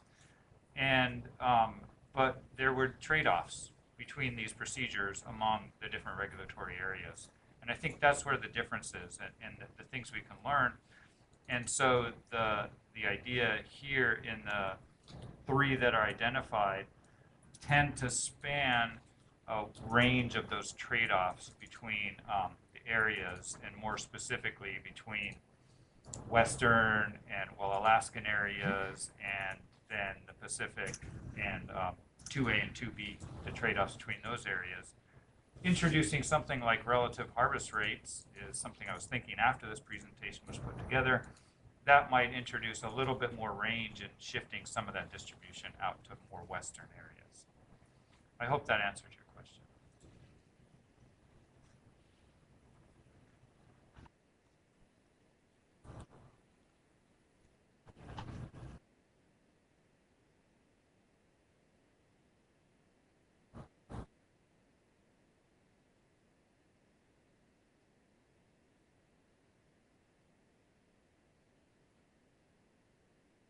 Issue. I mean, processing something under 26 is, well, it's going to be difficult to get people to do that at a large scale, as well as buyers probably. And I think that's why, considering there is such a low amount that's caught below that, that's why I think that that would be beneficial to have looked at. But on that, is there a different, are there different migration assumptions for a U26 versus an O26? And are those captured in the operating model? Yes, Commissioner DeGreef, there certainly is, and those are captured in the operating model. The operating model is using observations from tagging studies in the past, which showed quite stark differences between younger fish and older fish, which can be translated into small or large fish. And the operating model isn't using those data specifically, but is certainly based on those data. And the operating model is showing some quite high migration rates up to about, age 5 or so. And then those migration rates decline considerably after when they get older than age 5. So there certainly is different migration rates for U26 and O26. Noting that we don't know a lot of information about migration to U26, and the commercial fleets is not really encountering many U26 fish, that there are a lot of, I guess, a lot of mixing can occur before the model really starts playing with those fish over 26 inches. So I'm not saying that it's not important, but as long as the fish get to where they're supposed to be when they're about age 5, then the modeling should work fine, because not a lot of the fisheries are really encountering fish younger than age 5. Okay, thanks for that. The other question is in regards to the distribution procedures and why it would be, I'm just trying to grasp, you have your 11 that you guys have done, and we kind of, we've looked at them from every angle. I think we've got a very clear understanding how those 11 work, and what parts, do, as you change this happens. And so I'm struggling to understand why we need to just take elements of it when you have that baseline of those 11 uh, management procedures for distribution, and why you wouldn't just use those specific ones that we know we have a good baseline and understanding of. Yeah, that's a really good question, Commissioner DeGreef, and I'm just going to back up to that slide real quick here. This is the slide that I think with the 11 different management procedures. And the reason that we are just choosing elements of these is so that we don't have what I might say or call as unequal representation of potential distribution procedures in the future. And so it just so happens that about half of them have an agreement and the other half do not have any sort of agreement for 2A and 2B. But we can see here that that there's a few all sizes and other things like that. And really the idea here isn't to investigate specific distribution procedures, but it's just to make sure that when we're simulating the management procedure, that the TCY is distributed in a range of different ways that could potentially occur in the future. So it isn't a matter of saying, well, we're interested in these management procedures, because in this round of the MSE or this iteration of the MSE, we're not actually interested in any of these management procedures presented here.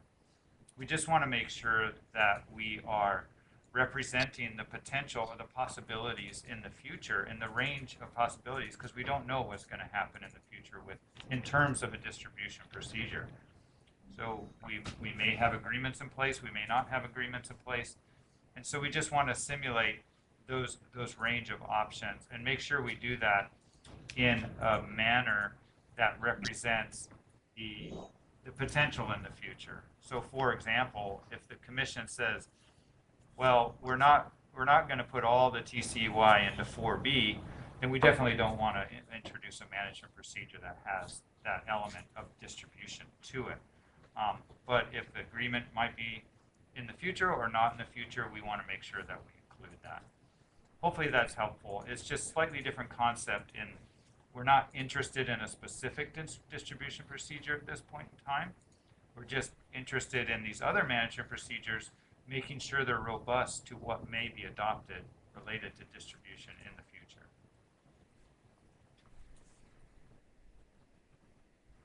Okay, so some of the elements, like say a buffer, somehow that presents some sort of cloudiness in the results when you're analyzing them. Is that what we're getting at here? I'm sorry, I'm just still wrapping my head around it. That's all.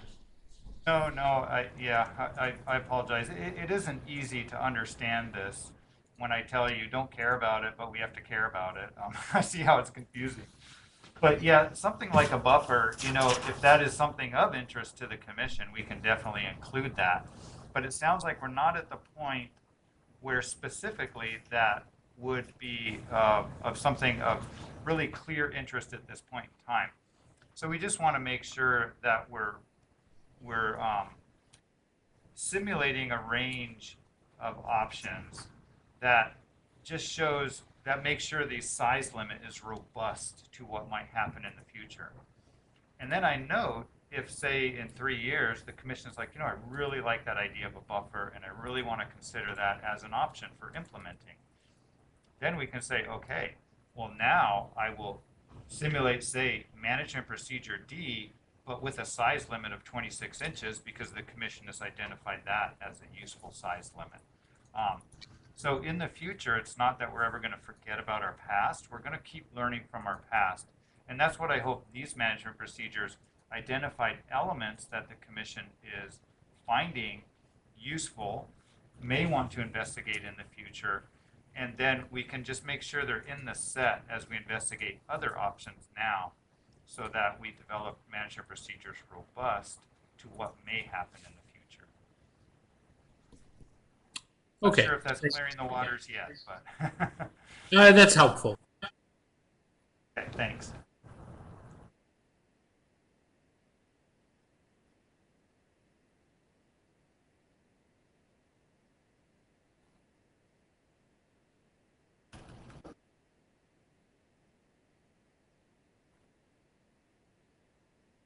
three.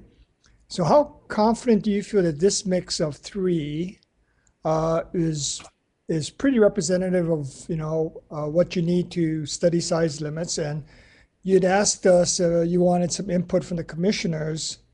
I'm not quite sure, we're into the weeds as far as these management procedures as the MSAB was.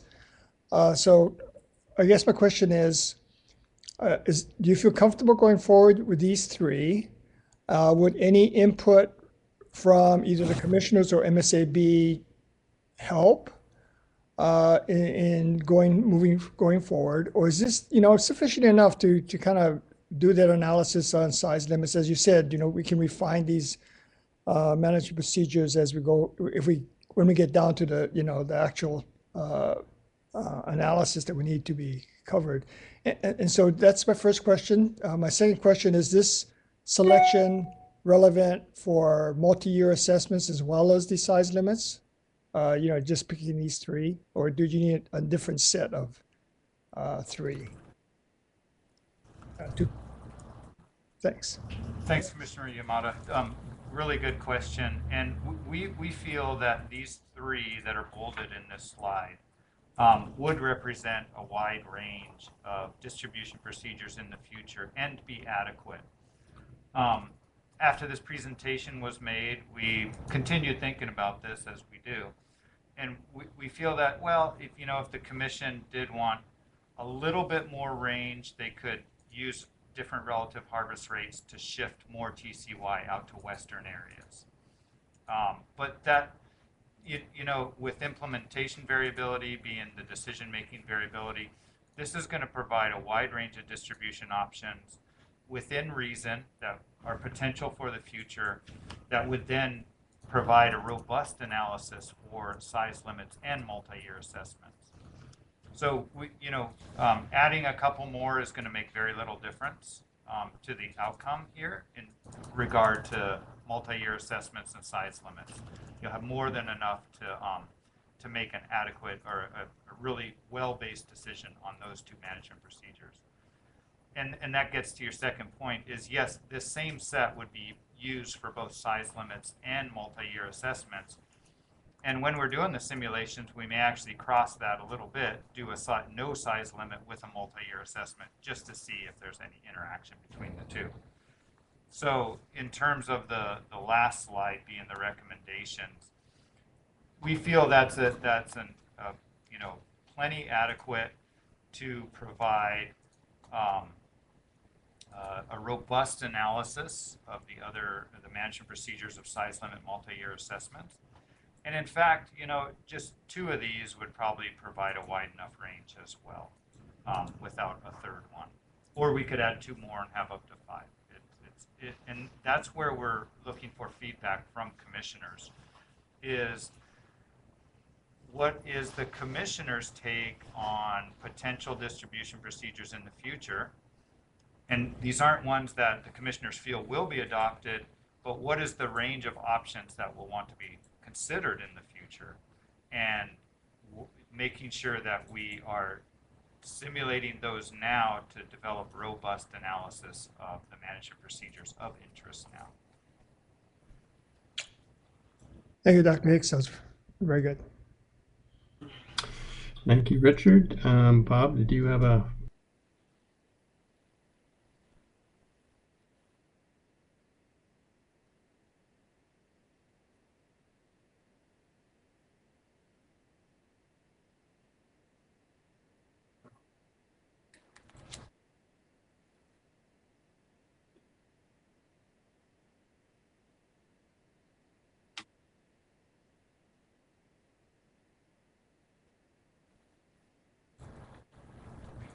Yeah, thanks, Commissioner Royale.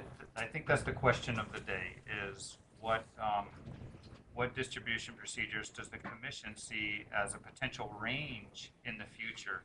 How robust do they want the analysis, size limits, and multi-year assessments to be when presenting in 2023?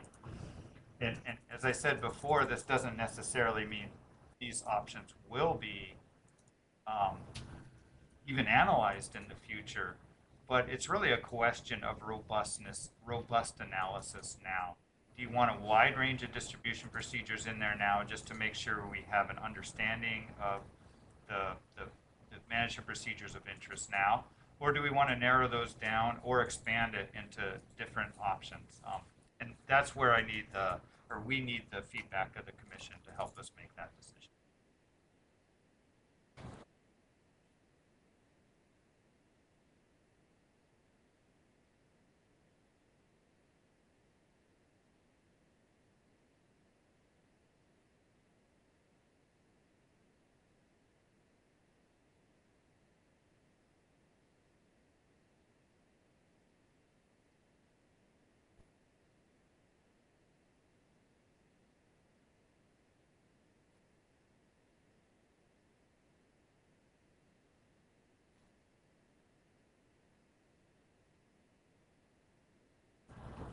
Thanks, Commissioner Ryle. I think it's the sky's the limit here, and we base this presentation on management procedures that have been analyzed in the past, because those seem like management procedures of interest to at least the MSAB members, which was, really instrumental in deciding on that set of 11 management procedures to present. So we drew from those elements then, but that doesn't mean we have to stick to those elements. If the commission feels that 1A is just completely unreasonable off the rails, but they're not sure that 1B is appropriate for an agreement and want a little bit more range on it, they could define a different management procedure such that, say, like 1B says a baseline based on recent year 032 FIS results with current interim agreements for 2A and 2B, where 2B gets X percentage instead of the normal agreement or something like that. So I hope that makes sense, in that if this range is too wide, we can narrow it a bit in doing other options. And the commission doesn't have to come up with specific percentages. They can provide the advice to the Secretariat. 1A is a bit too extreme. We want it a bit closer to 1B, but still has some range on it, and we'll come up with something.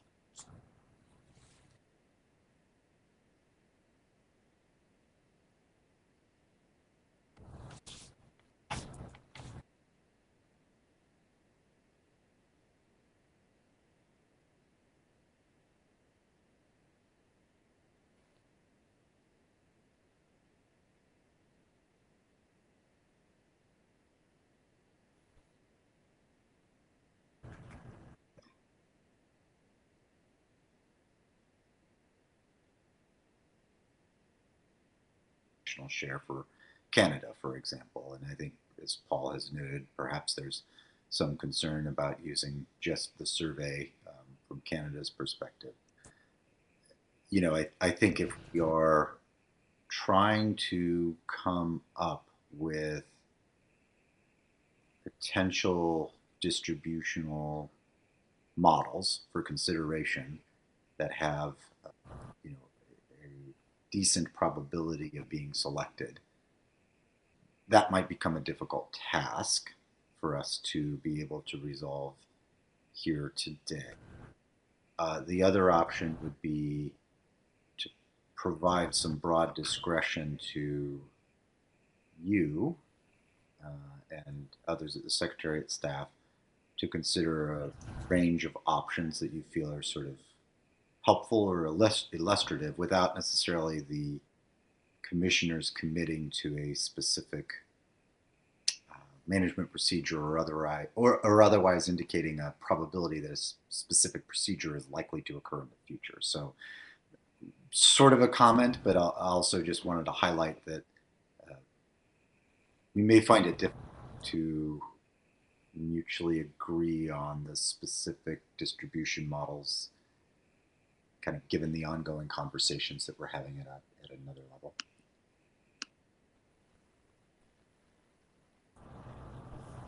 Thanks, Commissioner Merrill. I realize this is a difficult task, and we certainly don't want to get caught up into identifying a set of distribution procedures that only that set would be considered in the future.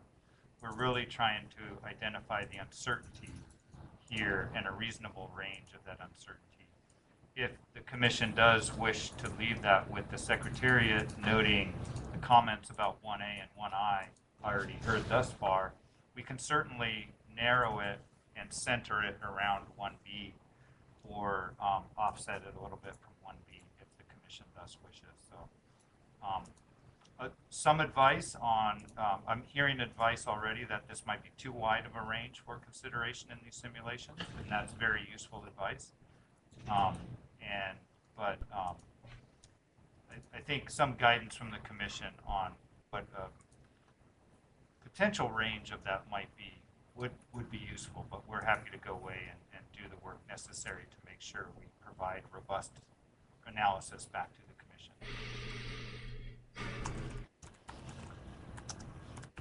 commission. Peter.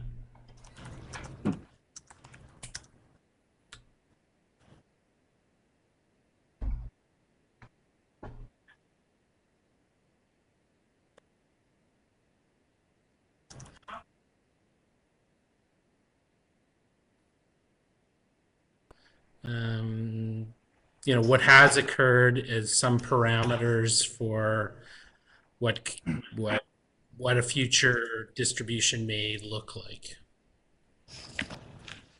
Sure, Commissioner DeGrief. That's very intuitive of you, and the reason that we presented this was the potential to get away from a specific distribution procedure and instead simply incorporate some percentages as seen on this slide.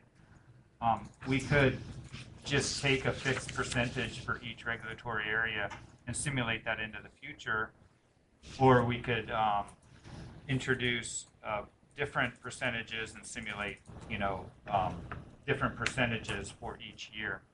The downside of this approach is it is not responsive to the actual stock distribution, but it's more of a fixed percentage approach.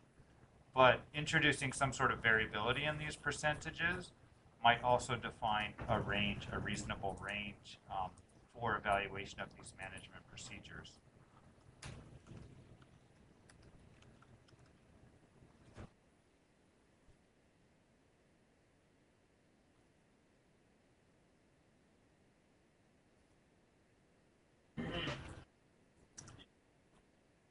It could be helpful if the commission was to say these numbers are reasonable and would have some variation to them.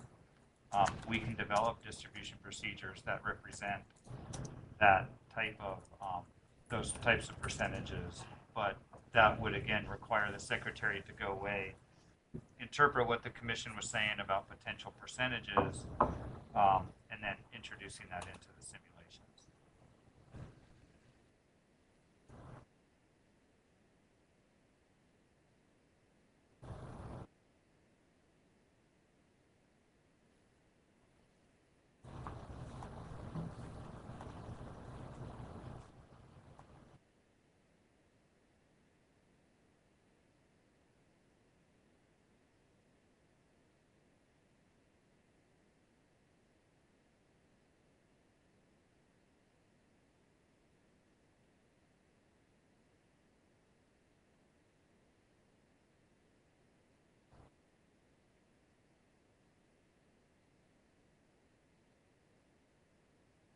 Sure, Commissioner Royal. I think that the value of adding something like 1A is in MSE type analyses, it's always useful to take a look at what may be some extreme possibilities. They may not be integrated into specifically the results that you're really evaluating the management procedures on, but they may be looked at separately as, okay, we like this management procedure. Now what happens if we distribute the stock in a totally different way? Does it make no difference? Does it make little difference? Or is it a huge difference? And should we be aware of that in case that happens in the future? This is more commonly associated with things out of our control, like say movement or migrations or things we don't fully understand. We might have a scenario where no halibut move, just to see how these management procedures respond to that. Not that we would use that specifically in the evaluation, but it's part of that sort of robustness look at things. And we could easily, use 1A as a look separately and see how size limits would be affected by this type of distribution versus this type of distribution. I'm just trying to avoid getting into looking at very specific distribution procedures and evaluating the management procedures of a size limit from that point of view, for example. But looking at the size limit management procedure from it's this management procedure or this size limit works well under all possible future implementations. The other way to handle this and get some variability around distribution is to say choose one here and then let that variability come in through the decision-making variability simulation part of it. I presented that at the annual meeting, and that would be we have one distribution procedure, and but when that's applied to develop the mortality limit, it deviates. So this might be getting at what Commissioner DeGrief was saying, where the distribution procedure produces some percentage, like say 20% goes to 3B or something like that, hypothetically. Well, then the implementation variability, that decision-making variability, would then change that 20% to 16% in one run, and then maybe 24% in another run. So it adds in that variability. It's just a different way of going about it. Instead of the commission defining, well, we think this is a range of possible distribution procedures in the future, you define one sort of distribution procedure that's handled behind the scenes, and then just add some variability to it. The Secretariat will determine a reasonable amount of variability based on those percentage tables we were looking at earlier. Thanks, Alan. Glenn?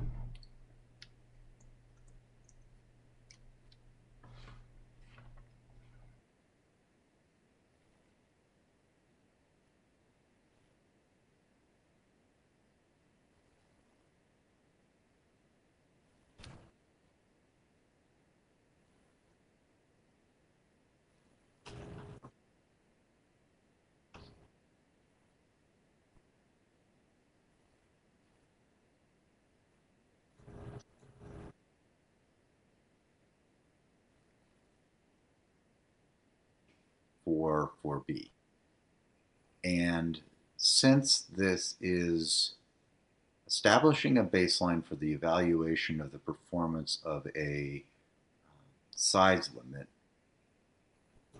that resolution acceptable, because it might avoid us having to have some more challenging conversations about what the specific apportionment is to a specific regulatory area, but still provide some guidance to you in terms of evaluating the range of management procedures at that regional level. Thanks, Commissioner Merrill. That is the reason we presented this table, noting that instead of getting caught up in specific distribution to regulatory area, it might be easier to think about it distribution to a region. The downside of this is going to be difficult to report specific performance metrics at the regulatory area level. We could easily have a certain amount gets distributed to, say, region 2, but then not knowing what the specific TCY in region 2C, 2B, and 2A is, we would lose that sort of resolution at the specific regulatory area level for performance metrics such as what is the yield, average yield in 2C, what's the average yield in 2B, et cetera, across the whole range. But it's definitely possible. I guess the other difficult part of this is then defining, how would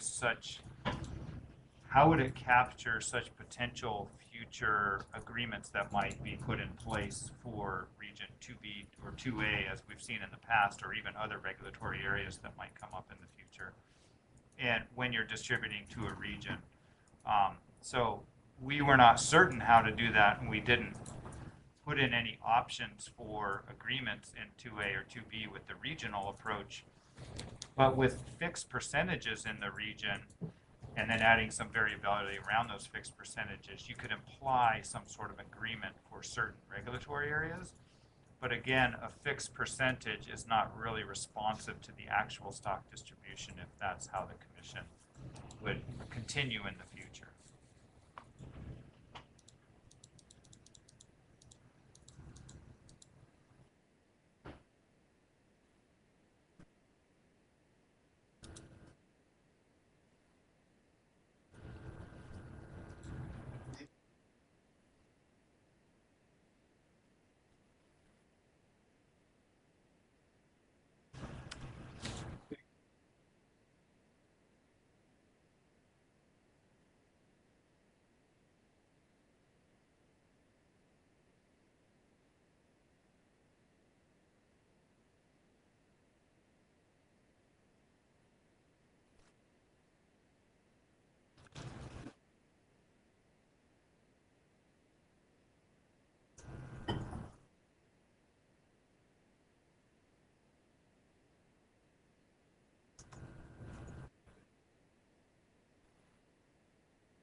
Distributing to each one of the regulatory areas.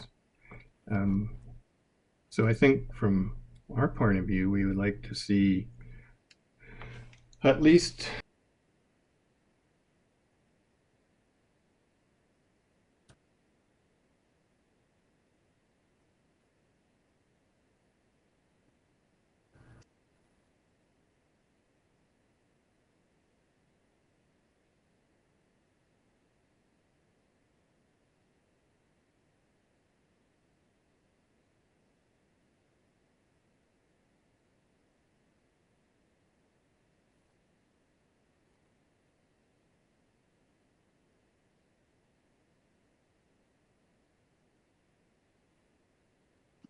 Yeah, thanks, Paul. I appreciate that. I think that reiterating points. I mean, as originally presented as an analytic guide about potential performance, I wouldn't necessarily disagree. I think perhaps the U.S. want clear, we're not necessarily recommending, for example, 1I or 1B, noting that those interim management procedures, as well as that 20% national share, have been issues where we have not reached agreement in the past about continuing that future management or having that be a new process for distribution. Perhaps at this point, what would be helpful is if there's additional public comment or feedback that we've received from the public on this. That might be helpful. One course of action is to add additional approaches or baselines to this list. The other would be to come back and revisit this issue. I think everyone would prefer us being able to perhaps come to conclusion at this meeting, but perhaps we can get some additional feedback.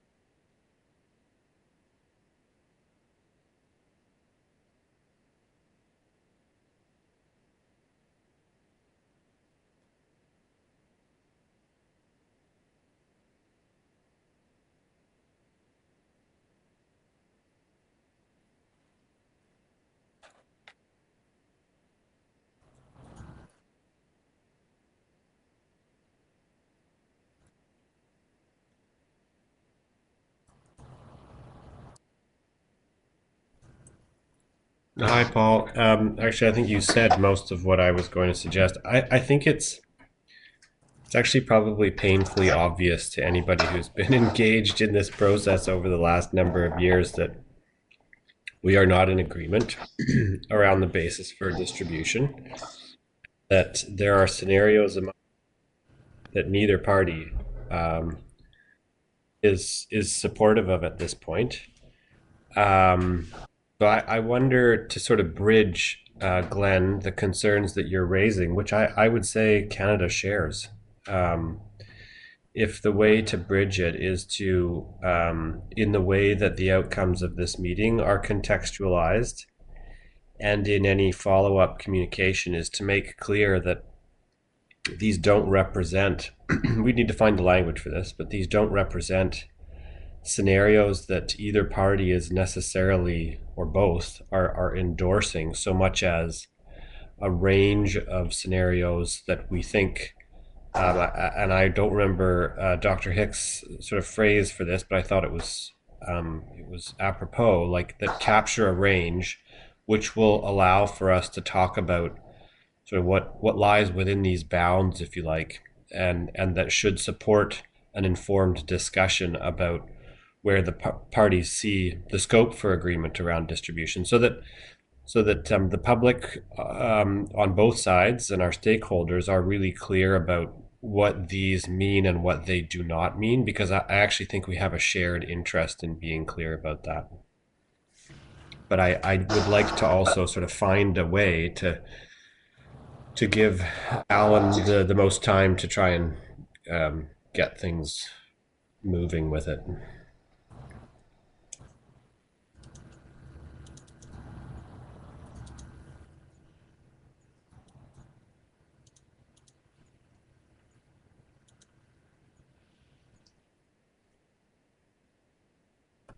Yeah, I'm sorry. I had my microphone on mute as I was speaking. I saw that Richard's hand was up.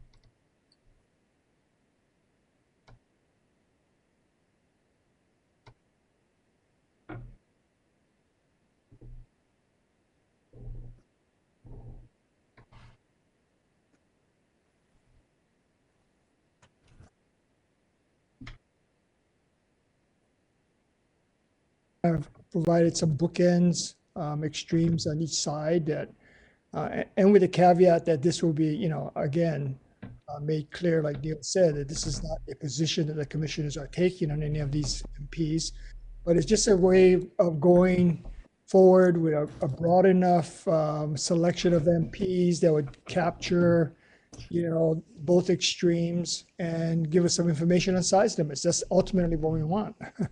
So I would be in favor of just going with Alan's recommendation. Thanks, Richard. Glenn?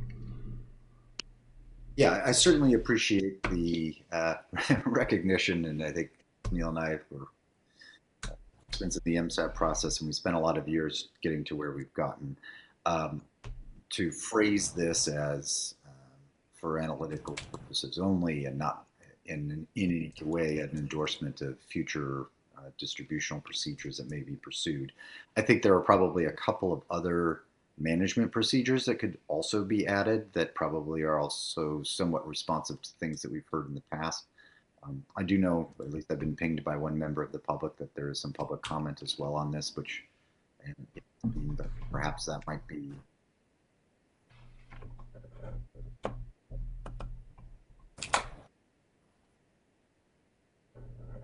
to add.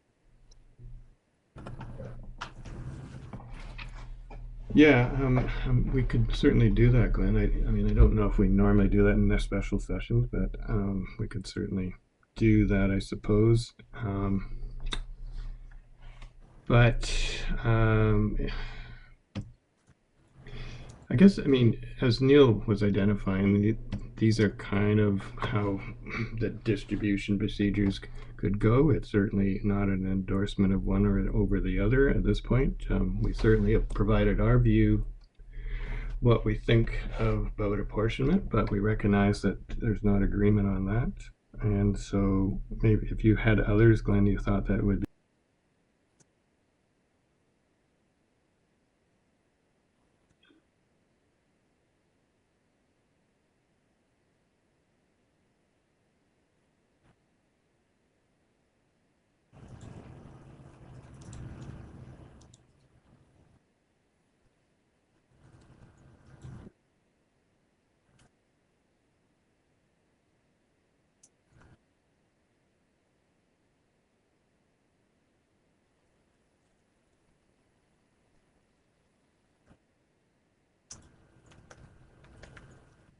and perhaps 1I, but how do I explain this, that considering that we're under negotiations significantly with regards to 2B, and 2A to some degree, I guess, also, for 2022.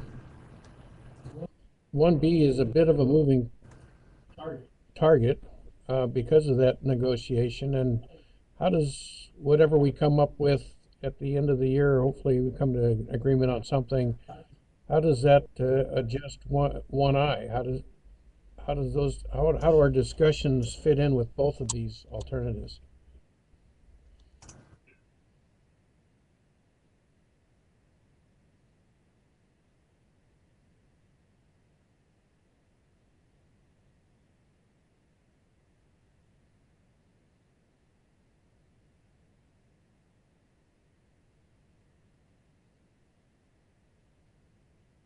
Across that range. And I think, it's not just a 2B discussion as far as I understand it. As you had indicated, Bob, it's also 2A. And maybe there's other items. I heard, size limits important to the U.S. I indicated, I think, that to me, this current endeavor is broader than size limits, and I wouldn't want it to be narrowed down to just an exercise around size limits. I think Canada's view is that the size limits changes are much less important and to it, and so we're more interested in looking at the broader picture, but recognize that there's an interest in the U.S. around size limits. At least in Alaska, I assume probably less so in off Washington and Oregon, I would guess, Bob, but certainly there is in Alaska. I don't know if hopefully I answered your question. Yeah, mostly. I just don't want either side to feel like they have been trapped because we've agreed to these options being analyzed by Alan at this time, and then we get into June or July and we're having some discussions, and I just don't want to feel like I don't want to feel trapped because we've agreed to these alternatives. They're not something we are aligning ourselves necessarily with, is what I want to make clear. I think that's clear from yourself and from Glenn. And so it would be a similar comment, I think, from myself in Canada around 1A.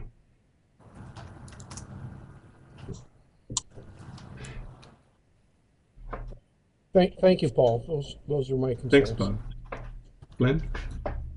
Perhaps in the interest of trying to help us move forward on this, one thought would be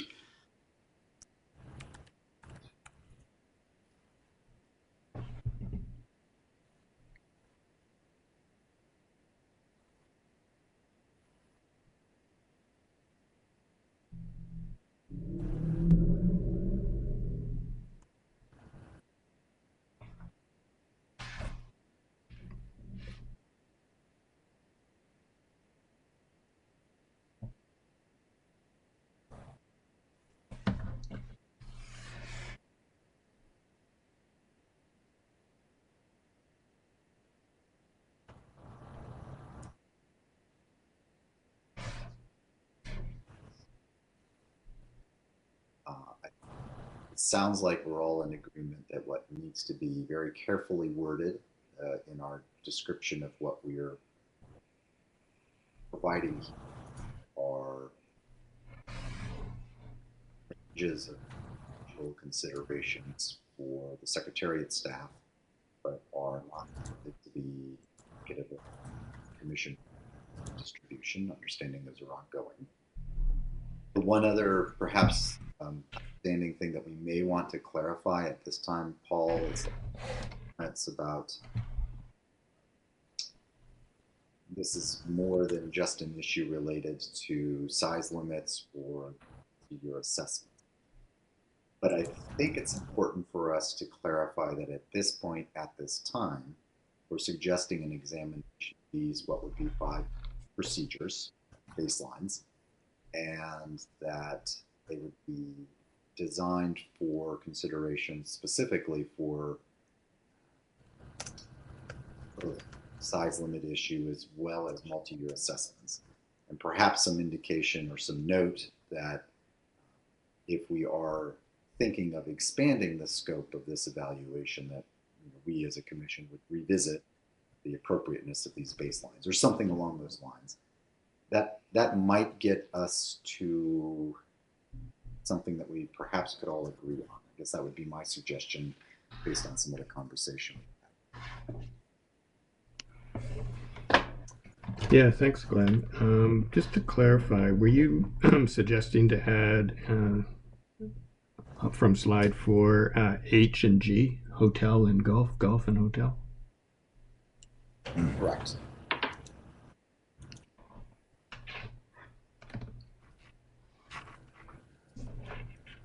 And the other part I heard from you is about, the concern, I guess, similar to what Bob's talked about, but I think also equally from us here, is to make sure that we understand that these are a range of management procedures that we are going to explore. And they have different distribution procedures in them to provide us that represents a range of possibilities of where we may end up. But I do think, not end up, excuse me, saying that, where I think that provide us guidance for the future. But it's not a decision by any means at any point at this point in time. So I think we can work on that wording, Glenn. I think that's helpful, Paul. The only thing I did want to clarify is that we're providing these suggested ranges of baselines at this time to help guide the Secretariat in the evaluation of size limits and multi-year assessment.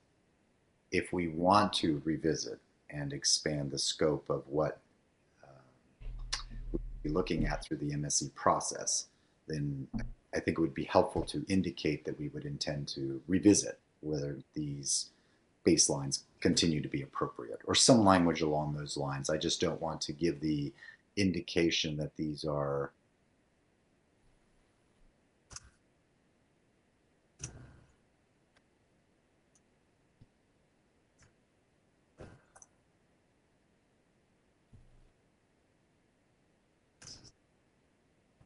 Mm-hmm.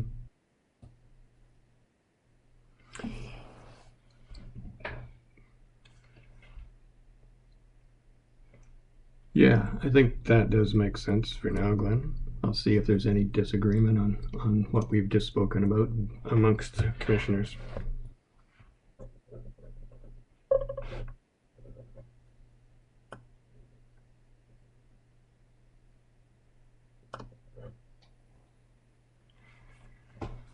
Not seeing anything. I'm sorry, someone. I was just saying, I note Dr. Hicks has his hand up. Oh, thanks for pointing that out. I didn't see that. Go ahead, Alan. Thanks, Chair. I just wanted to clarify a point Commissioner Merrill made, just to make sure it's clear. He mentioned potentially including element from MPH, which is relative harvest rate to 1 for all areas except 4B. And I want to also note that MPG is basically 1A on that recommendation slide. So if the commissioners would like to introduce this element in red of the relative harvest rates 1, which I think would be useful in expanding that range of potential distribution. The suggestion of the Secretariat is to introduce a 4th management procedure or 4th distribution procedure that would be using these relative harvest rates of 1 without an agreement, and also a 5th distribution procedure that would use these relative harvest rates of 1 with the current interim agreement. And we believe with those 5, that would actually be a wide range of distribution procedures to provide a robust analysis of size limits and multi-year assessments. And to comfort the commissioners, I hope, is that when we're finished with this discussion of the distribution procedures, I promise you I will not show them again, and you will never see these in the results that we present at the annual meeting, the 99th annual meeting, unless specifically asked for. In other words, when this decision is finished, these all go behind the curtain, and they're just there to represent a range so that we have a robust analysis of what is of interest right now, and that's size limits and multi-year assessments. Thank you. Thank you, Alan. Any other comments from commissioners?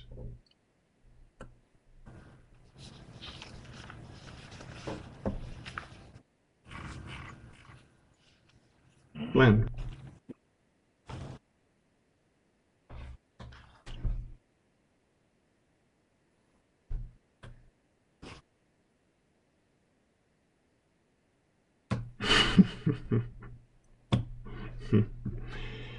I don't know, Alan, that's a pretty risky proposition you put on the table here that we'll never hear about these again, I think. At least through January 2023. Okay.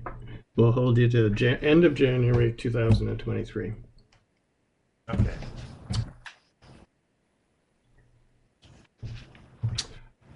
So have we covered off this item?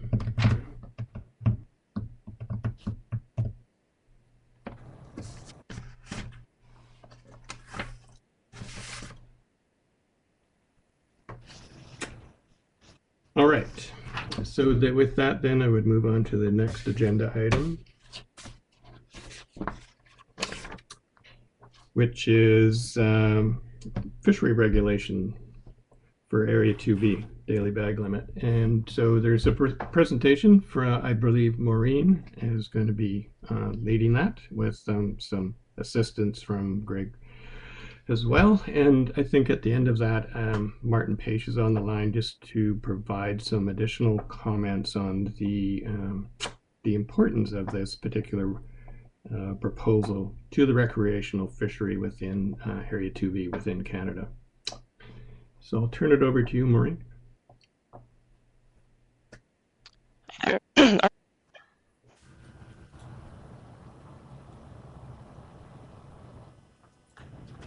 And anyone hear me? Yep, you're coming in. Oh, you can. Oh, great. Okay, thanks. So I'm not super familiar with this platform, so I'm not sure how to advance the slides. So I might, let's just play around here for a second. Okay, I figured it out. That's actually very straightforward. Okay. So thanks for the introduction there. For folks that don't know me, I'm Maureen Finn. I'm the halibut fishery manager here with Fisheries and Oceans Canada, based out of Vancouver. And as Paul alluded to there, also on the line is Greg Hornby. So he's DFO's regional manager for recreational fisheries. So Greg and I sort of share duties with regards to the management of Canada's recreational halibut fisheries. So while I'll be walking you through this deck, both Greg and I can sort of tackle any remaining questions that may pop up. So for context or just history here, this presentation was requested stemming from the annual meeting, and it was requested to kind of outline more information about how Canada's recreational fishery is managed.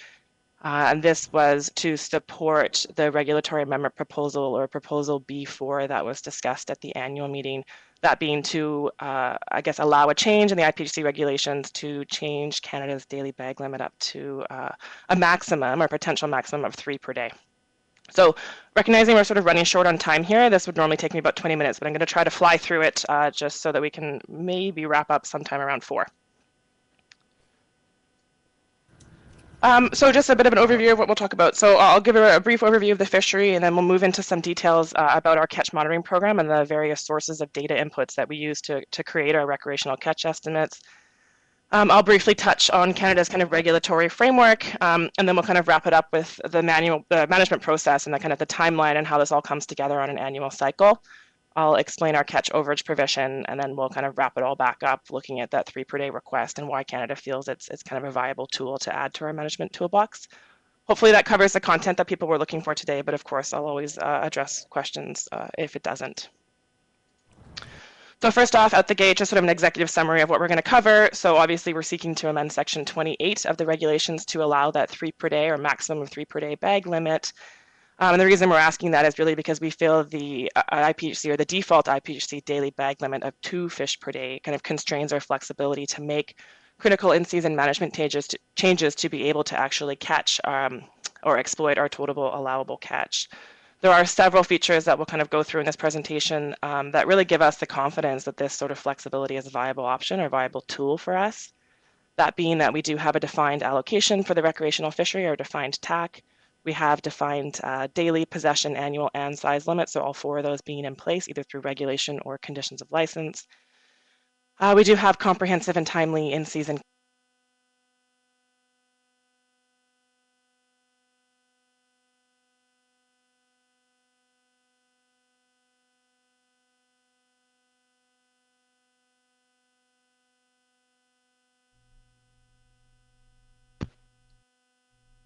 Did we lose Maureen?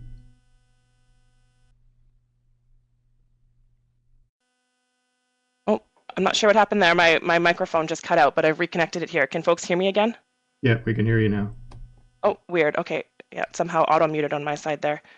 I'm not sure where I left off there, but just listing out the various components of our fishery here that give us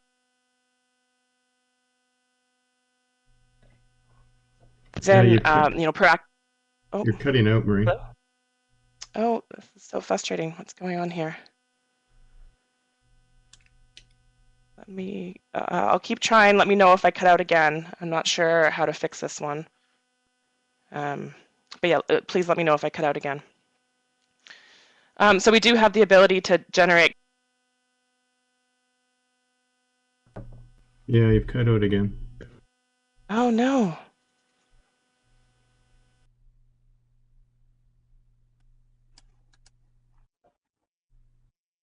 Can hear you now, though.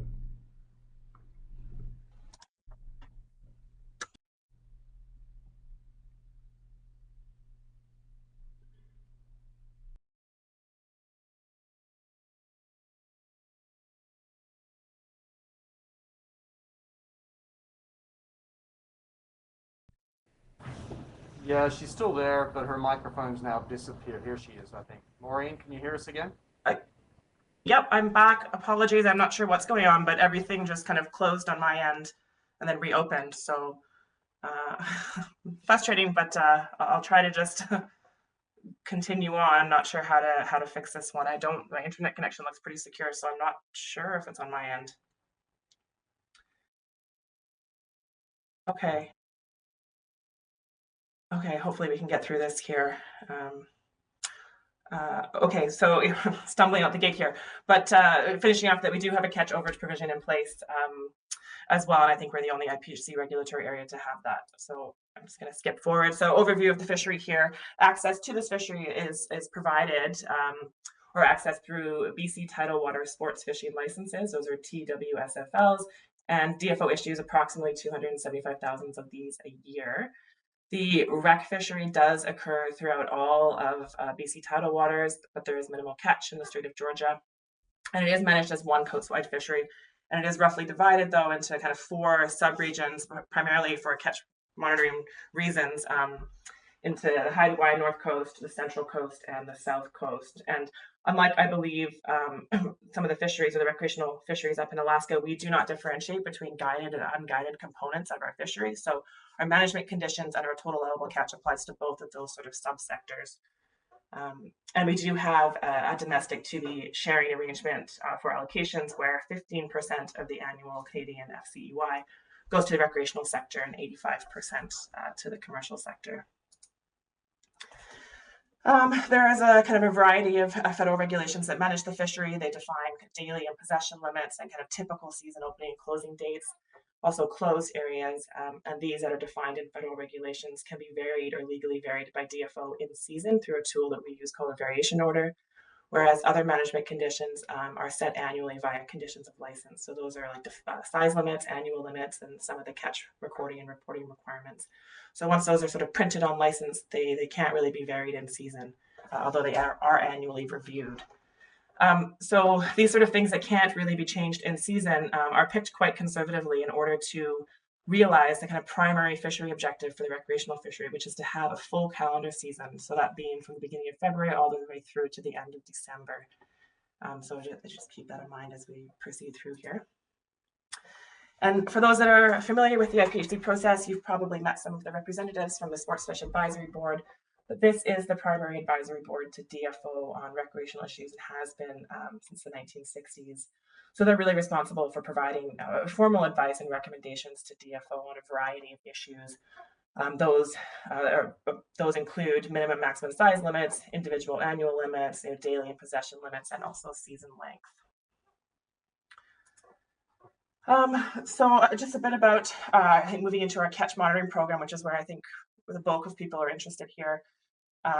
We do have quite an intensive catch monitoring program that does occur over kind of the whole entire coast of BC, over large geographic areas, numerous of those being quite remote. And it does encounter or is designed to capture both guided and non-guided anglers. We do, as a department, invest significantly, both staff and resources, towards this program. And there's kind of three main components of this, which are the creel surveys, so the creel survey program, the logbook program, and then the internet surveys as well. All three of these produce estimates on a monthly basis. And then we compile recreational catch and effort data into these kind of comprehensive area-based catch estimates also on a monthly basis. So let's just move forward here. So the first and the kind of the largest component of our catch monitoring program is the creel survey program. This is the main tool that DFO uses to estimate catch of recreational halibut here in BC. There are kind of a variety of creel survey programs. Each are sort of independent of each other, but very related. They are conducted primarily, I guess the largest of those is conducted in the South Coast, and that's run in-house by DFO. Then we have one in the North Coast run by the North Coast Skeena First Nations Stewardship Society. We also have one in Haida Gwaii that's run by the Haida Fisheries Program. And then there are also a few new programs that are in development that are being led by various First Nations up the coast, particularly on the Central Coast. So these surveys and the design of these surveys is really based on a couple of variables, which is where is the highest catch of halibut and also Chinook anticipated across the coast, where's the highest effort, factoring in some in-season management requirements, and then what would be the potential impact on the stocks of concern. So those are kind of the guiding features that go into designing these programs. So the creel surveys themselves do consist of, effort and an estimation of catch per boat. So these variables are collected primarily by fishery observers at kind of selected ramps and marinas, and that do also include the combination of some lodge logbook data. Effort data is really primarily derived from aerial effort counts, but comes from a variety of other sources as well. And then that average catch per day is really multiplied by effort to get those overall estimates. And again, just mentioning that these estimates are produced on a monthly basis. So to give you kind of an idea of the scope and scale, I suppose, of these programs, for last year, for the full year of 2021, over 13,000 halibut were biologically, that being both length and weight, sampled by creel observers. So I think that works out to roughly about 22% of the entire catch estimate by pieces for the recreational fishery. So quite a lengthy and comprehensive estimate there. So the second component of the catch monitoring program is the logbook program. So these collect catch efforts and biological data primarily from fishing guides and lodges, but also volunteers throughout BC. And this data really helps fill in gaps in the creel survey and connects biological sampling with catch data. And then they're also used to reduce bias in creel survey estimates. Again, these are produced on a monthly basis as well, and we are always looking to improve how this logbook data is collected, and we're working with various recreational institutes here in British Columbia to explore how we do this, I guess, better moving forward. And then the third component here, I'm sure some folks on the line have probably heard of it. We call it IREC. It's a self-reported catch survey. that is done on a monthly basis, and it's really used to address gaps in creel survey coverage. We've been using it since its inception, I think, in 2012, and it was successfully peer reviewed by the Canadian Scientific Advisory Secretariat in 2015. So the survey compiles recreational catch and effort data into those comprehensive area-based catch estimates, and this is a monthly survey. And those estimates are then go through quite a rigorous kind of data quality assurance and control process to make sure that those estimates are really grounded. And then I just want to mention that DFO does use data from the traditional catch monitoring program, so they'll be creel and lodge logbook programs in priority of IREC. So whenever we have creel data, we always use that, and then we use IREC to sort of fill in the gaps where we might not have creel or lodge logbook coverage.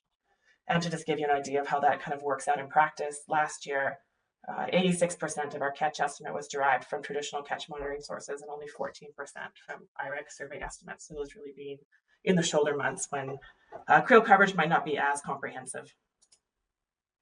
So I'm going to rush through this section here, but essentially this is just a bit on our regulations. So obviously our tidal water fisheries are governed by DFO, or the federal government, and the Canadian Fisheries Act really is the kind of overarching framework that allows for that. There are other regulatory pieces that also govern the recreational fishery, the fishery general regulations and the BC sports fishing regulations being probably the two most relevant. And so these various acts and regulations do govern kind of multiple aspects of fisheries, including setting those specific rules for recreational fisheries. So DFO only has the ability to kind of vary management conditions that are fixed in regulation, and we can vary those through a variation order. But the rest are sort of annually managed or set in the conditions of license.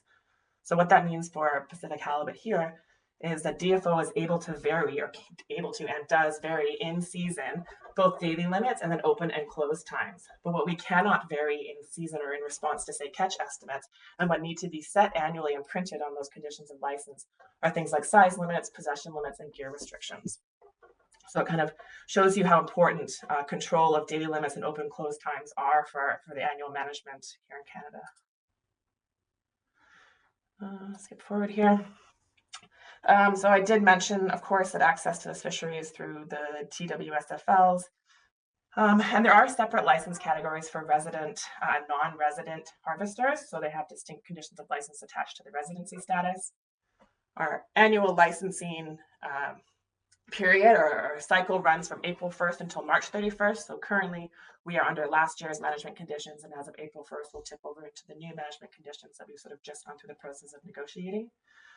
So we do review and update those conditions of license on an annual cycle.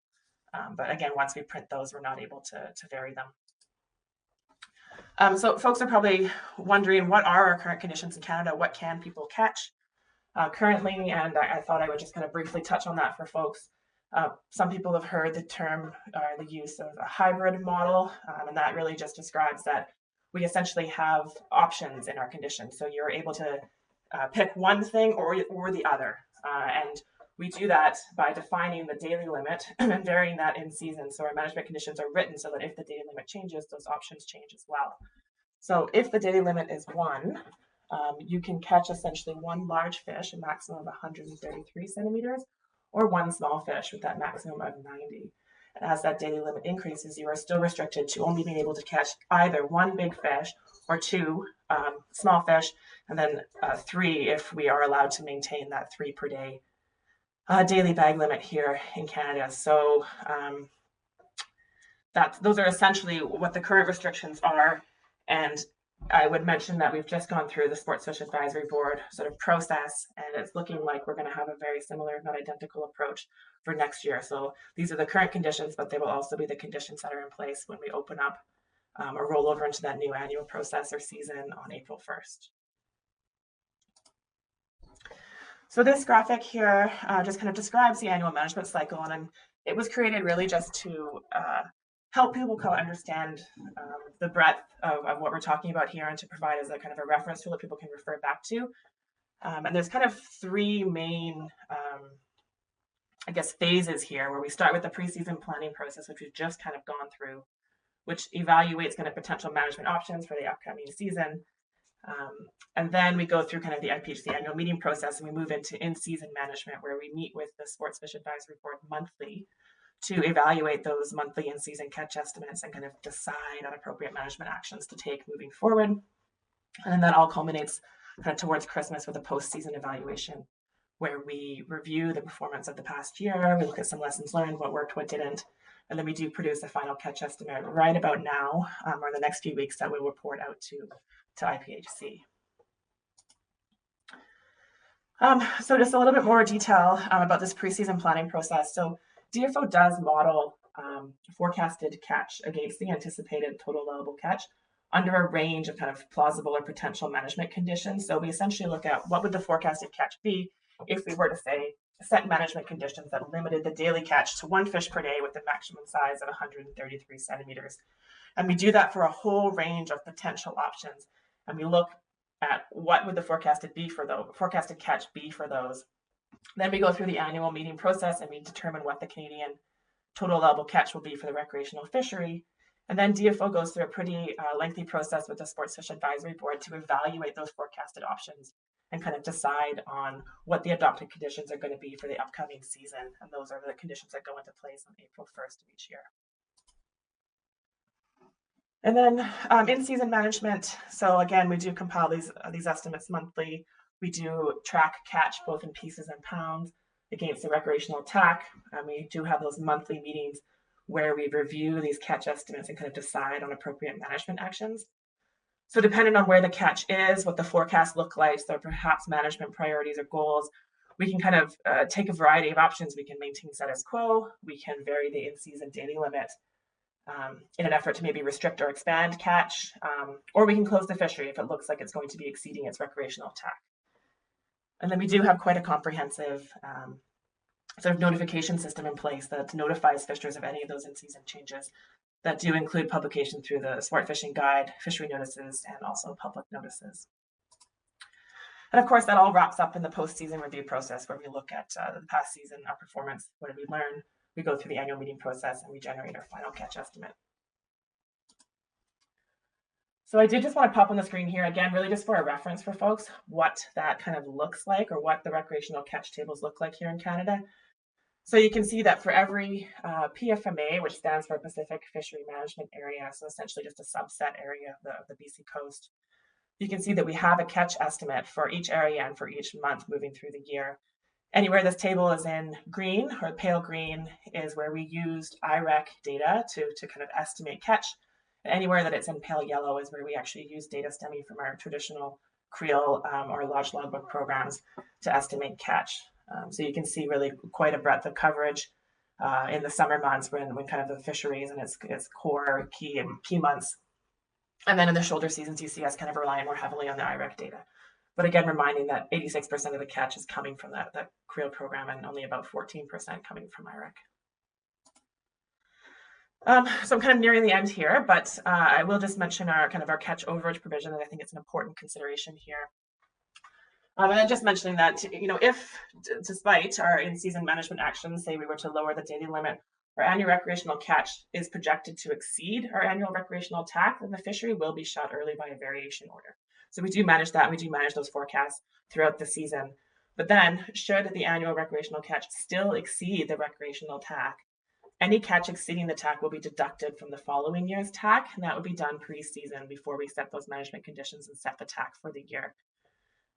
So I do think we're the only recreational fishery in IPHC's mandate to have this policy in place. Again, please correct me if I'm wrong there, but it's sort of a catch-all, stopgap measure. If everything does go wrong, we still have this in place to kind of recoup anything that we missed in our in-season management.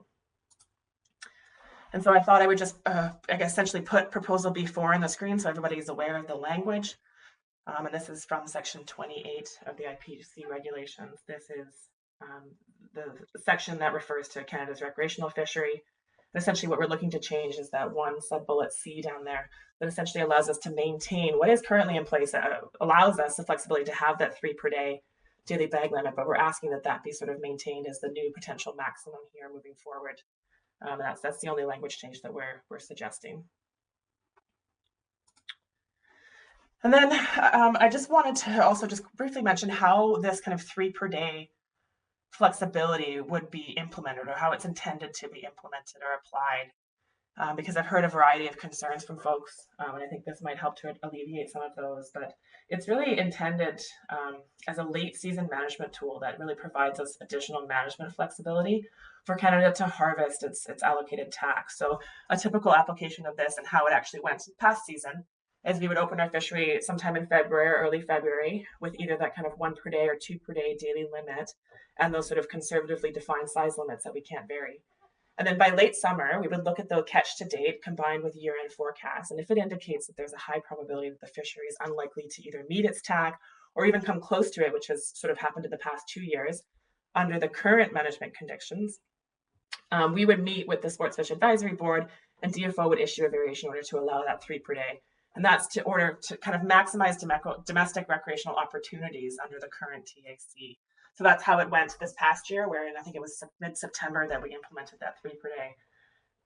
So I've heard a lot of concerns from folks about how this 3 per day might give Canada additional kind of marketing advantages. And I think that with it being applied in this manner, no one would be able to be sure that we would be implementing a 3 per day in the annual cycle. So it's not really something that someone could market because it's intended really as a sort of cleanup towards the end of the year to soak up any of that additional TAC that's still sitting out there.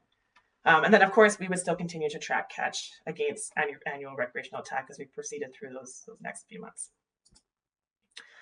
So I think this might be my last slide here, but essentially just wrapping it all back to sort of why we're here and why I'm giving this presentation.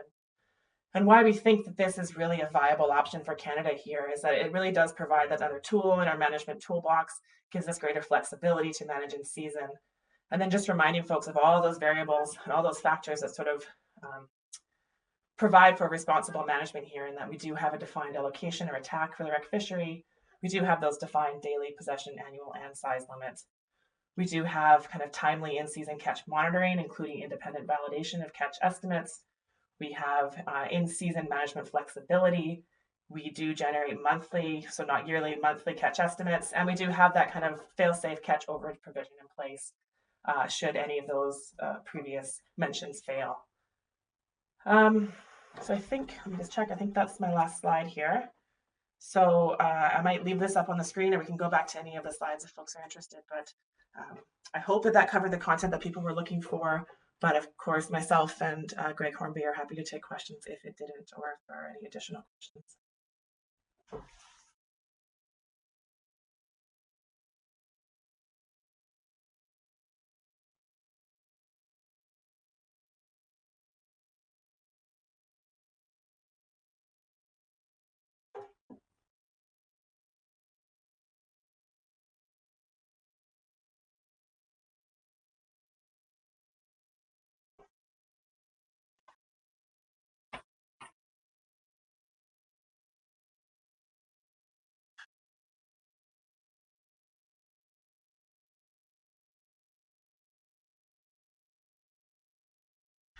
Yes, thank you for the question. So how our current conditions work and how they will work starting April 1st as well is that if we had a maximum daily limit of 3 per day, it would really only apply for the fish to up to 90 centimeters. So you could catch 3 per day of fish up to 90, but nothing above it.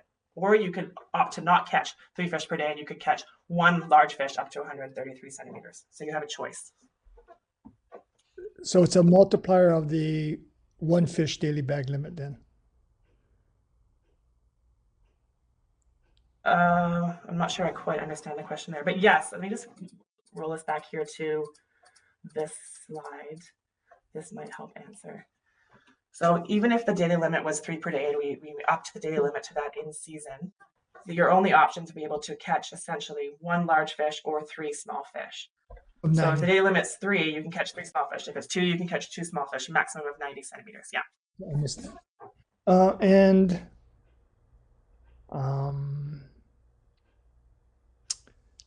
Let me see, potential.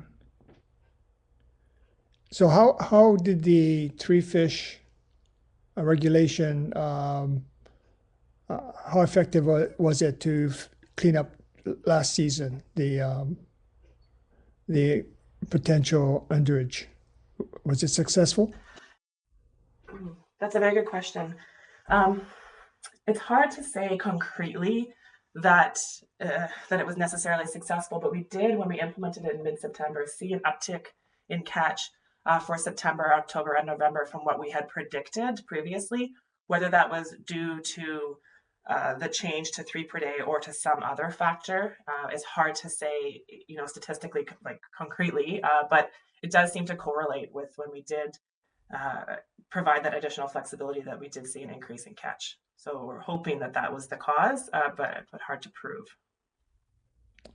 Okay, thank you very much.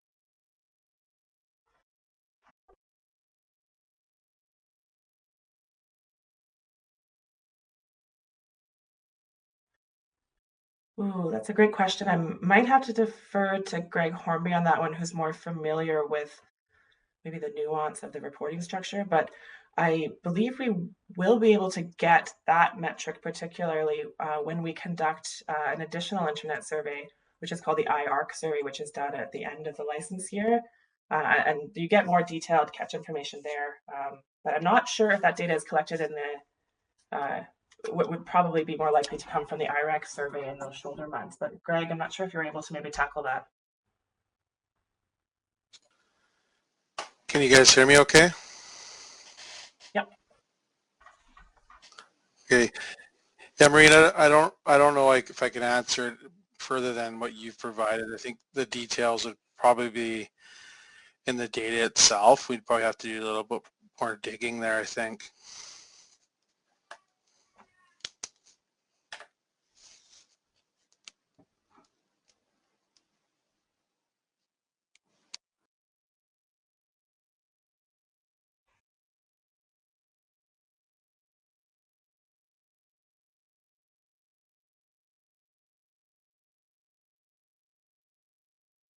Sort of having an assessment in terms of amount of rules within a given month. Are you able to process those within weeks? Just sort of a thumbnail sketch there, I think would be helpful to understand. Yeah, that's a great question. Maybe I missed addressing that throughout the presentation, but normally Creel estimates can be kind of, once the end of the month happens, it takes about sort of a maximum of 2 weeks to get those reports into me. So we can create an estimate kind of as early as 2 weeks after the end of the month.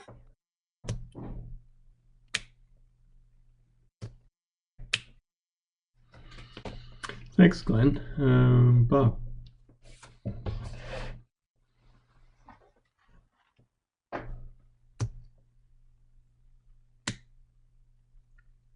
Bob, did you have a question? You're on mute right now.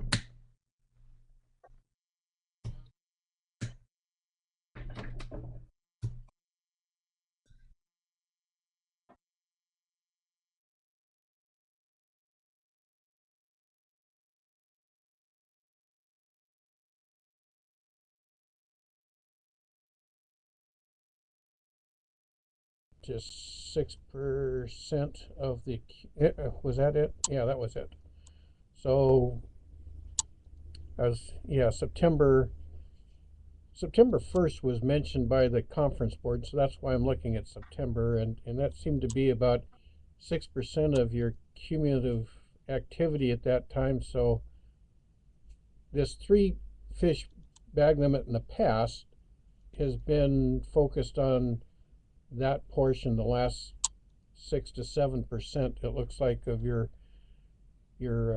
participation, recreational participation. Is that kind of what has gone on in the past? Yep, I haven't done the math myself here, but that does sound fairly accurate.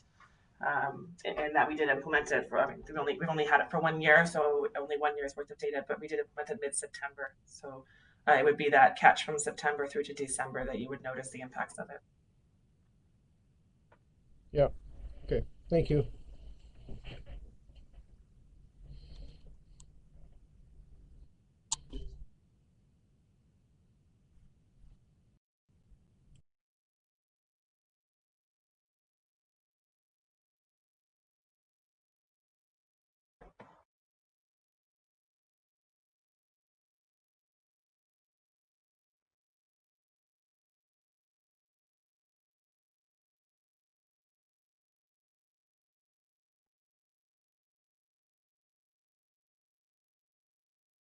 Yes, thanks for the question. So I've only been in this role a couple of years, so I can only speak to kind of my recollection here. But certainly with COVID, we've noticed, big underages on our total allowable catch, particularly in 2020 and sort of again this year.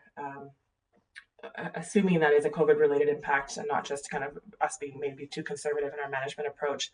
But I believe in past years as well, we have come in under attack. But the historical components there, or the historical perspective, I might also have to default to Greg to answer about how close have we come to our attack historically.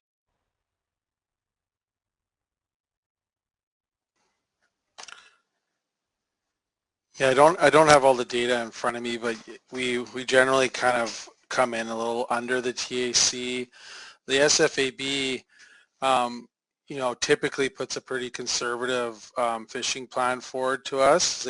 That one of the goals is to have a full season. They don't want to exceed their TAC and be in an overage provision. So, there's a bit of kind of gaming and risk that they need to decide on as their advice to us in the preseason planning process.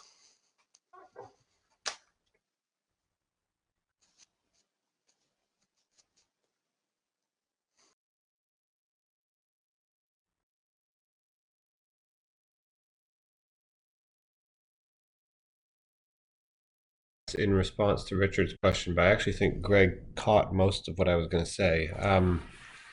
So they have incurred an underage in most years recently of varying sizes, nothing like the size of the underages that they have incurred in the past 2 years that have been COVID influenced. But if I think back over the last 10 years, most have been underages. And much as Greg was saying, it does reflect, I think, a fairly conservative approach, because if they do hit their allocation, they're closed, which ends the season. And with the more recent introduction of the overage provision, any overage is also taken off their fishery allocation in the following year. And so the incentive, I think, has been sort of a pretty strong incentive has been created to not hit or exceed your allocation, and it's led the SFAB to recommendations around management measures that are usually on the conservative side.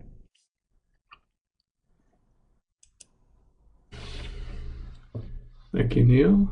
Any other questions for Maureen or Greg?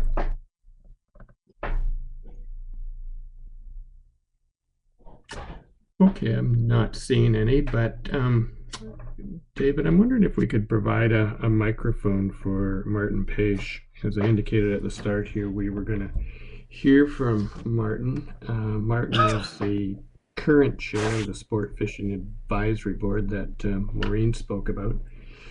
It's a long-time advisory body, primary advisory body to DFO in the recreational fishery.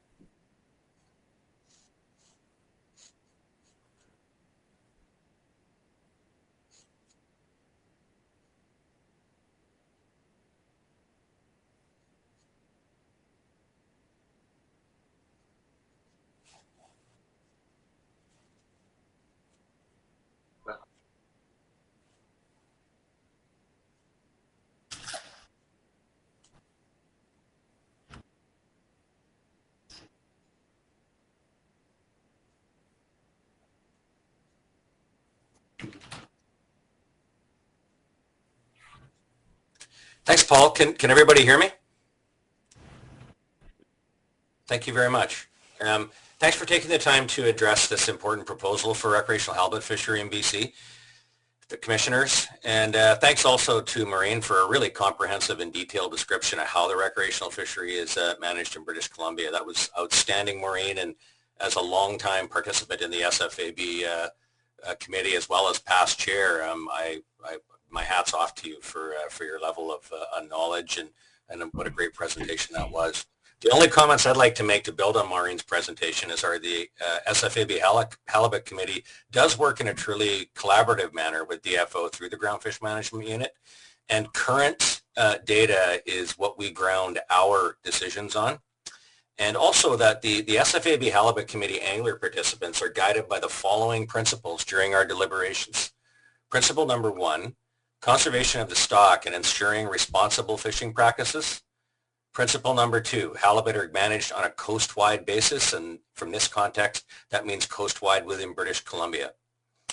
Ensuring certainty and stability for the fishery by creating a management regime that considers the size of halibut to be retained, the length of season, and minimizing the likelihood of short notice in-season closures. A minimum daily limit of 1.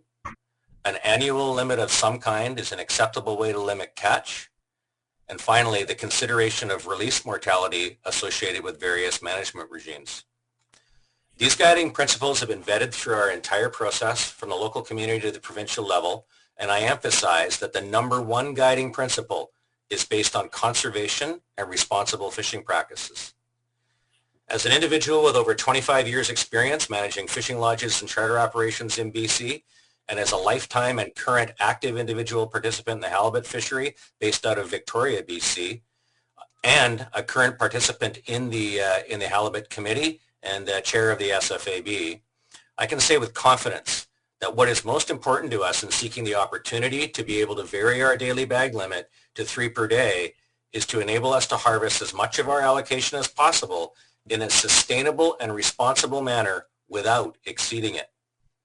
History clearly demonstrates that the SFAB has adopted a highly precautionary approach to halibut management, partly because our guiding principles, one of which is to create certainty and stability in the fishery by minimizing the likelihood of in-season closures, empowers us to be that way.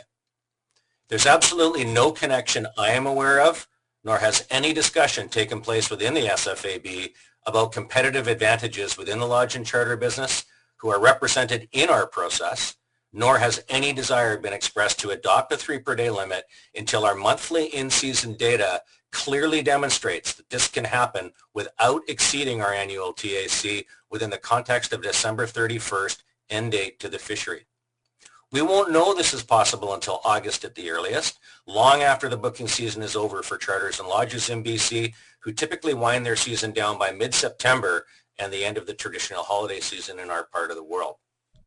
Finally, what is also important to us is the ability of coastal residents in British Columbia to access their halibut later in the season, which is when they tell us they want to do it. After salmon seasons are over, there's typically good weather at that time of year.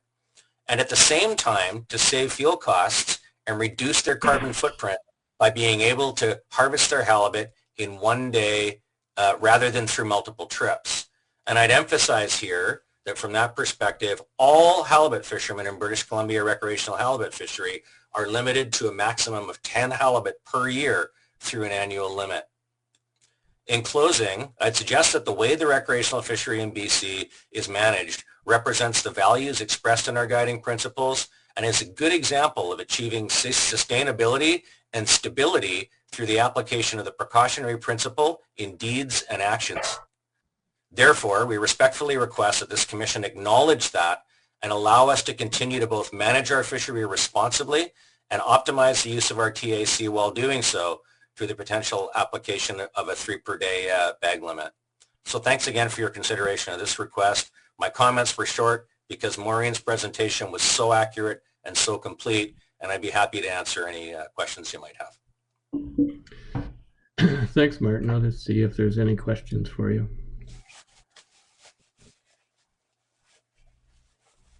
Glenn. Thank you much, and appreciate the perspective on this. I guess one question would be, you had noted that it is unlikely that there would be enough data available to know if moving to a 3 fish bag is possible until sometime in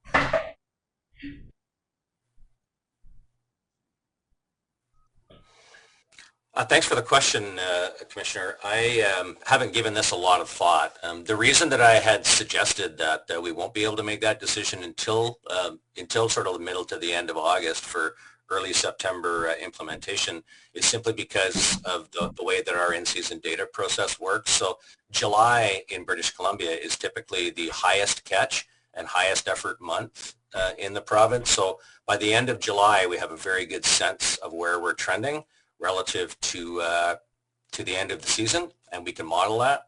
And that's when we typically make, so we don't get that data until the middle to the end of August. And that's why we typically make those decisions in September. From the perspective of a specific cleanup fishery, personally, and I'm not speaking on behalf of the SFAB here, it would have to go through the SFAB process. But from a personal perspective, clearly the intent of this is to be used late in the season. And so if it's necessary to put some restriction on there that would, require its implementation later than September, I don't think there would be any problem with that. That is the intent. And so if it needs to be explicitly stated in the regulation, from a personal perspective, I don't see a problem with that, but I can't speak on behalf of the entire SFAB process. Thank you. I really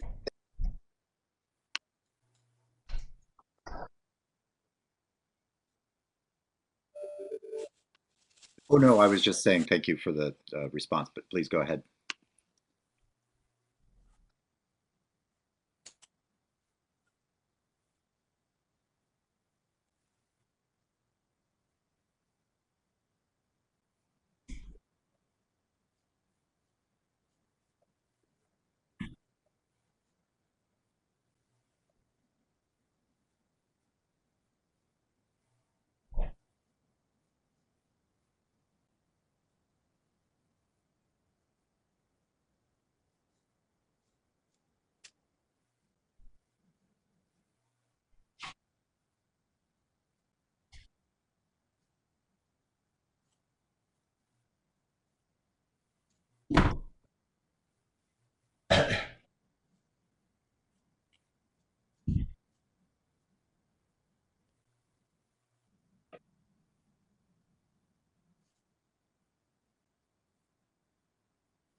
They use the November and the later months to harvest their fish in different areas. So if you could just explain that a little bit more, why the idea of having a year-long fishery as an objective is important. Yeah, thanks, Peter. I can certainly help with that. The SFAB is comprised of representatives from 23 different local communities in British Columbia through local that represent those communities. The coast of BC is long, and it involves sort of everything from cities like Vancouver and Victoria to tiny coastal communities like Masset. And each of those has slightly different needs. So the SFAB, in its guiding principle of recognizing that halibut in British Columbia are managed on a coast-wide basis, and ensuring maximizing the length of the season, is a reflection of achieving the balance between those groups or individuals or businesses that like to fish in the summertime, but most importantly is reflecting the needs of these small coastal communities who have expressed very clearly to us that they like to go get their halibut in the fall. And, in British Columbia, we often have great weather in October to enable you to go out halibut fishing and good tides. And the individuals, those small communities really value that opportunity to get halibut late in the year. And, we also have communities such as the community of Victoria, where I live, where halibut fishing in the spring is something that's really valuable. And I can say with confidence that if the wind is down tomorrow, this weekend is a good tide weekend, and myself and others will be out trying to catch some halibut this weekend. So, it reflects the diversity of our coast and the diversity of interests, but we do value highly the ability of our small coastal community residents to be able to go out and harvest halibut for food at a time that they prefer to do it.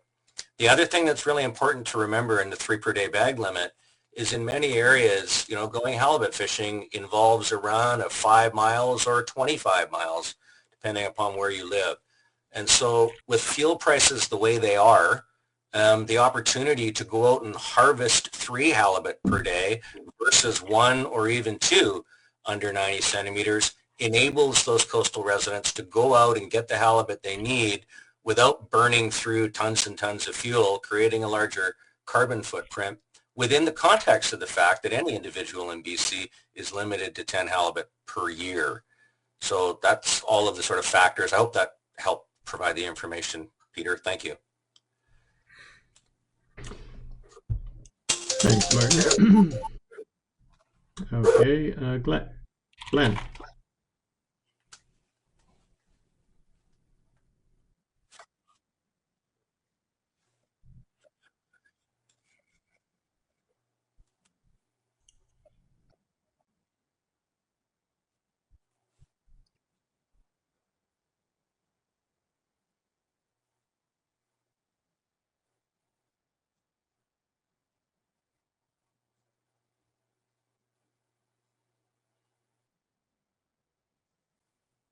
Yeah, sure. Yeah, please go ahead, Neil. So it's a policy decision, and it's a decision that was made by our minister that defined the way the halibut is shared between commercial and recreational.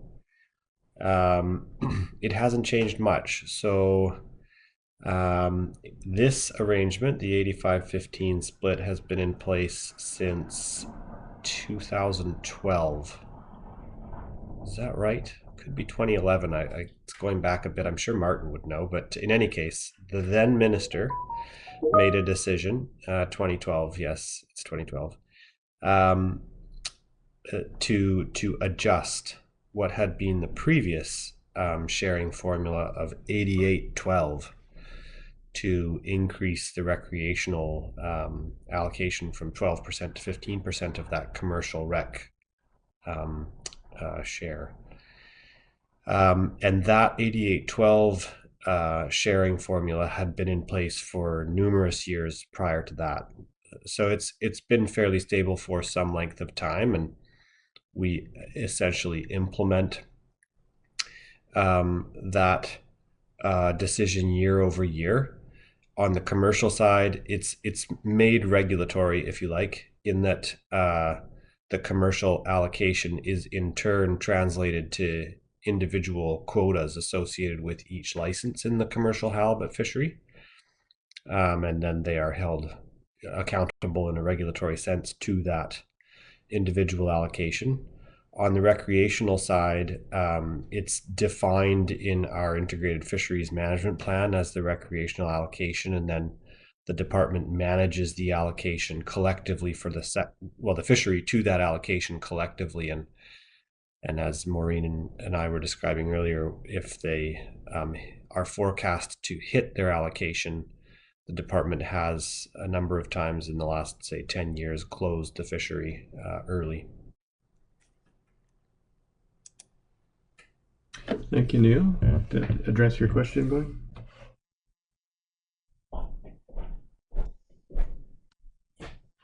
Okay.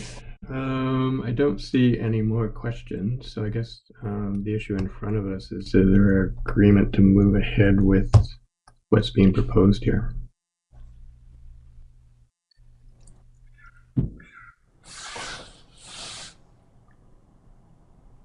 Glenn?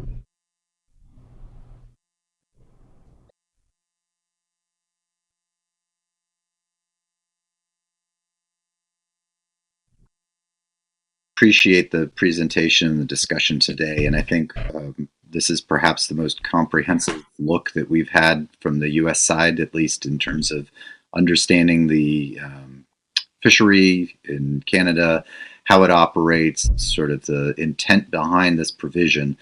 I think a couple of things that stakeholders have noted in the discussion of this, and I should note as well that this was a topic of discussion after our annual meeting.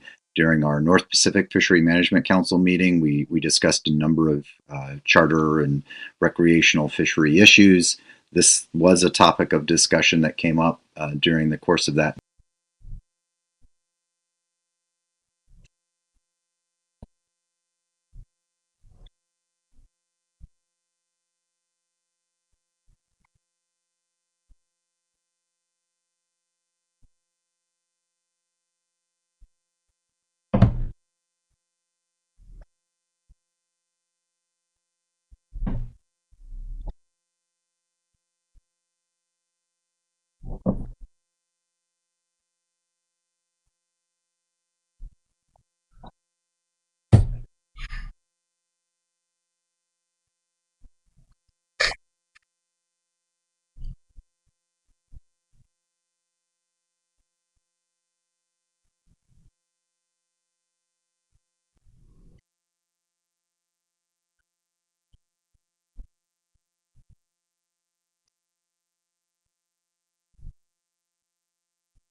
And more understanding about how that use of bag limit is actually occurring. And then that would also provide an opportunity for further consideration in the larger context of our discussions through our interim meeting and our annual meeting cycle. So that would be one proposal, which is to slightly modify the proposal as it is now for the reasons that I've provided there. And then we can certainly revisit this issue and have a more wholesome discussion later.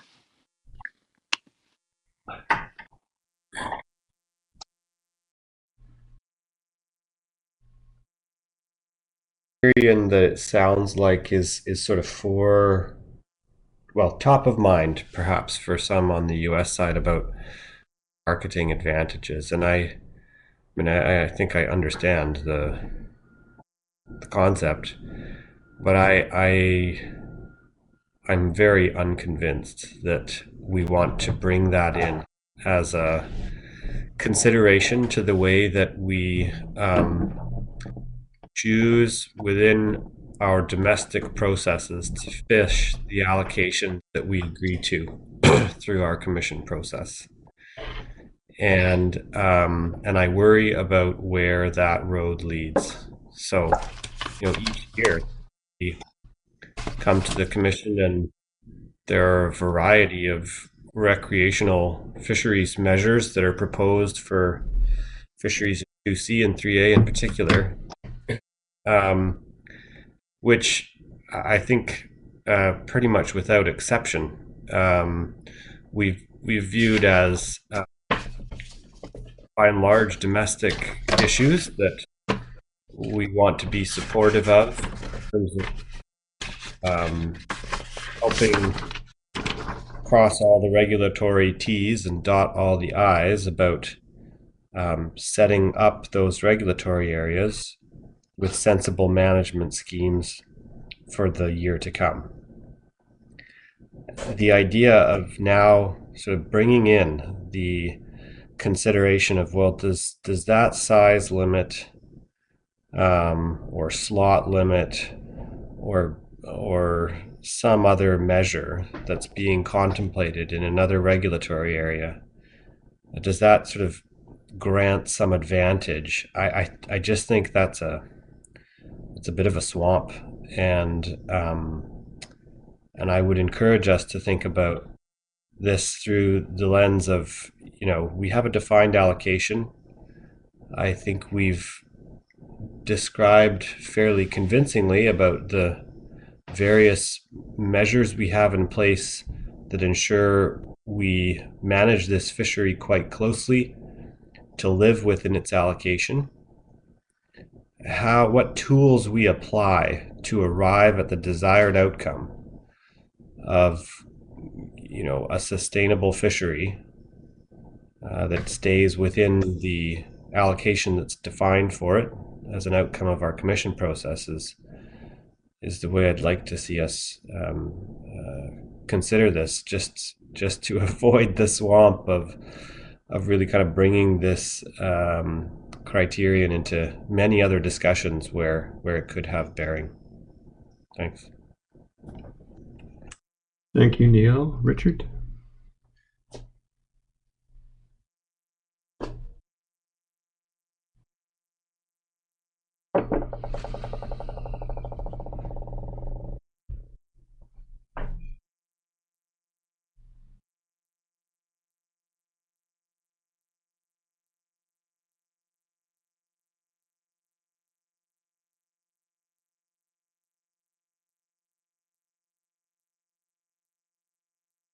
Differential bag limits. So somebody coming on a charter boat can only fish one halibut of a size, and you go rent a boat from an operator and you can go fish 2 fish of any size.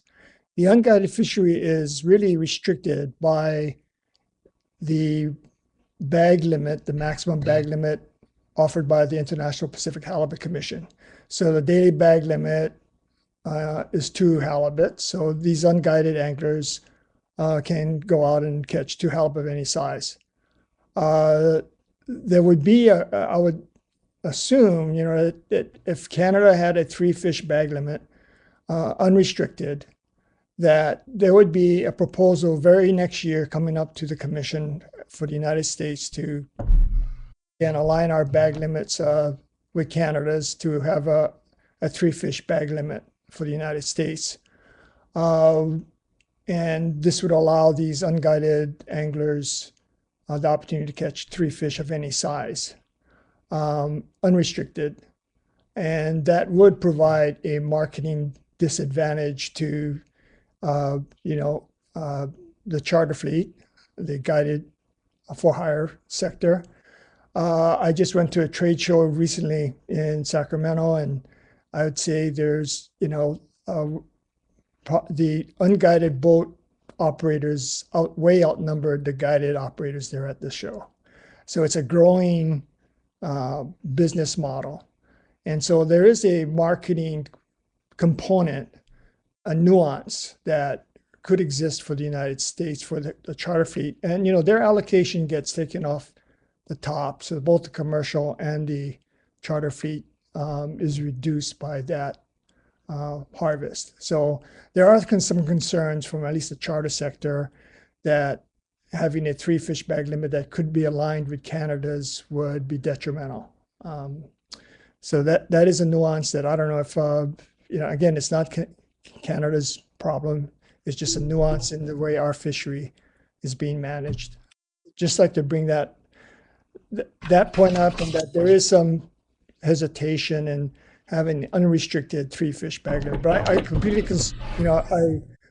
I understand the use of a 3 fish bag limit as a means to fulfill that allocation at the end of the season. And, I have no opposition to having some kind of restriction on that rather than an open-ended regulation in the IPHC regulations. I mean, that's my comments. Thanks.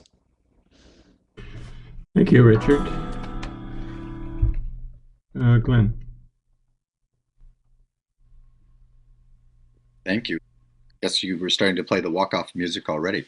On this on this issue, I think one fair points that I think there are probably some differing perspectives on this, and certainly looking at this from Canada's lens, I can appreciate that perspective.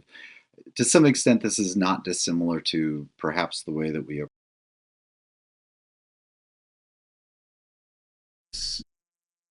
Sorry, I had my microphone off, just like, but now it's back on. What I was saying, Glenn, was wondering if there would be another way of resolving this rather than just a 1-year implementation. And I do appreciate what both yourself and Richard have outlined about some of the issues that are faced in the U.S. And rather than looking at just a 1-year implementation with review, would you be agreeable, or the U.S. be agreeable to thinking about an implementation, say, no sooner than August the 1st? And the reason I propose that is I think, as we've indicated throughout this, is that we're looking for flexibility in managing the fishery and making sure that we have some tools to deal with the events that arise. And I think, you've heard from myself and Neil and Martin that clearly, the recreational fishery is looking to have a fishery year round. And they are, I would say, and as Martin said, have been quite conservative ensuring that would happen. And so, as an alternative, what you're proposing, would you consider something like an August 1st timeline as far as implementation of a 3 per day? Would that address what your concerns are at this point?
That's correct.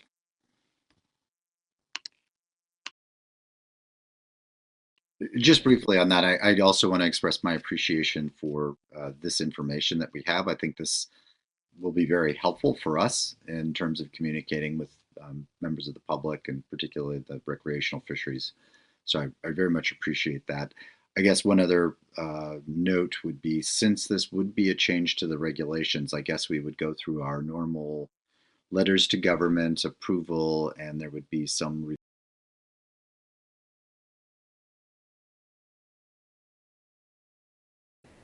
Yeah, thank you through the chair. And so just to clarify, you are agreeing to a proposed amendment to the regulations. And if that's the case, then I'm going to pass to Dr. Hutchinson just to quickly speak to how that would work. So over to you, Dasha.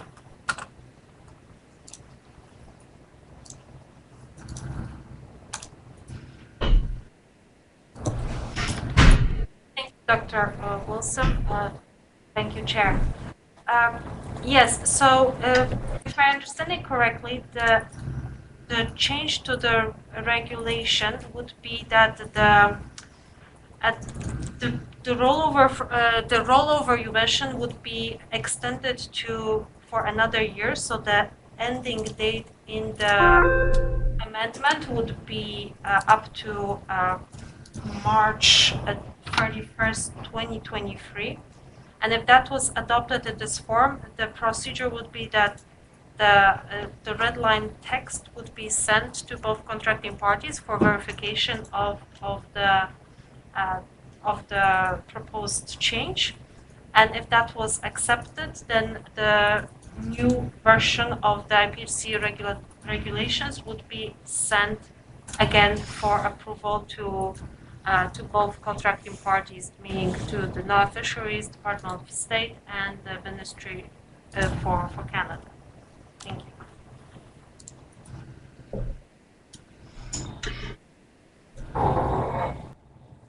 All right, does that address what you were looking for, Glenn?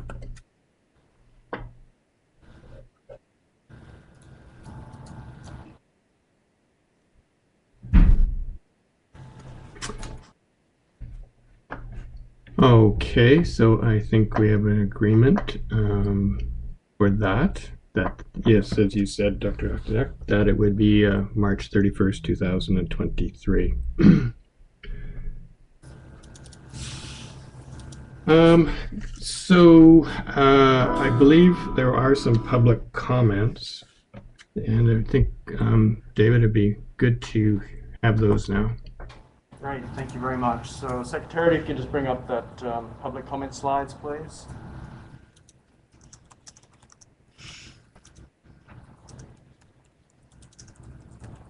So there are three comments. They're quite lengthy. So again, I'm going to simply put them up on the screen, introduce them, and allow you to read them. So the first is from Dan Falvey from Alpha regarding Agenda Item 4 on Management Strategy Evaluation. And it's a written comment as per shown on the screen, so I'll pause and please let me know when you'd like to move on.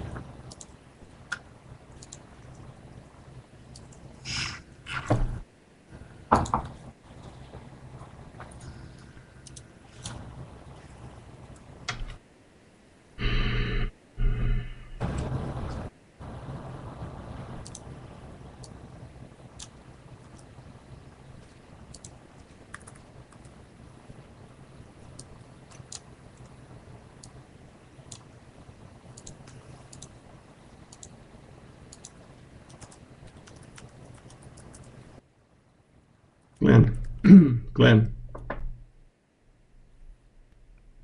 Thanks. I certainly appreciate the comment and having it. I guess this is slightly awkward since we have made the.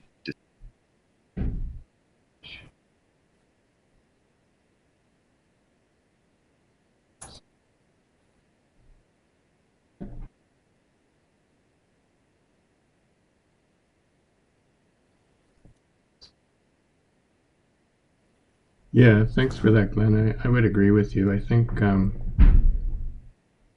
generally we have not had public comments. I understand that there's room for that for sure in a special session, but nonetheless, I thought it would be good to have this brought forward, given that Dan has provided the comment, and I think there is another one from Forrest and Chris. Yeah, thanks, Chair. So there is another one from Chris Bora who would like to speak to the MSC, if you would like to permit him to do so, Chair. Yes, I would. Thanks, Dave. Can you hear me, Dr. Wilson? Yes, go ahead. Yeah, I'm going to slightly alter my comments in light of the previous comment by U.S. stakeholder, but Commissioner Merrill talked about perspectives earlier, and I just remind everybody that what was put forward by the U.S. stakeholder is one perspective. I would have a different perspective. For instance, I don't believe that apportionment, using it for further evaluation of the size limit or the multi-year assessment is appropriate. Apportionment has been, 032 biomass has been evaluated by the MSC process, and it shows it results in significant and unacceptable harm to Canadian interests. So again, these are perspectives. You know, there's never been clear justification of why Canada should accept these impacts, particularly given the MSC evaluation has shown there are other ways to distribute the coastwide TCY that are more fair to Canada. Apportionment's never been accepted by Canada, and nor has it been accepted by the United States. Both contracting parties have deviated and agreed to deviate from the 032 stock distribution for distributing the coastwide TCY since it was introduced. The U.S. has moved TCY between their IPHC regulatory areas. For example, they've significantly increased in percentage terms the TCY in Area 2A. They've agreed to that. They also moved TCY between regions. They've moved TCY from Region 3 to Region 2. 032 stock distribution is not the only scientifically defensible way to distribute the available harvest. The MSC evaluations have shown that. Distributing the biomass is a science exercise, but TCY distribution is a policy decision that's informed by science and socioeconomic considerations. This has been brought up in IPHC documents. It was agreed at the MSAB that there are data-driven or policy-driven or some combination thereof that MPs can look at that. I think we just have to recognize we can't just cherry-pick certain points from the MSC evaluations. You need to look at all the objectives, are the objectives being met, and just keep in mind that the MSC process is about helping us make informed decisions. Thank you.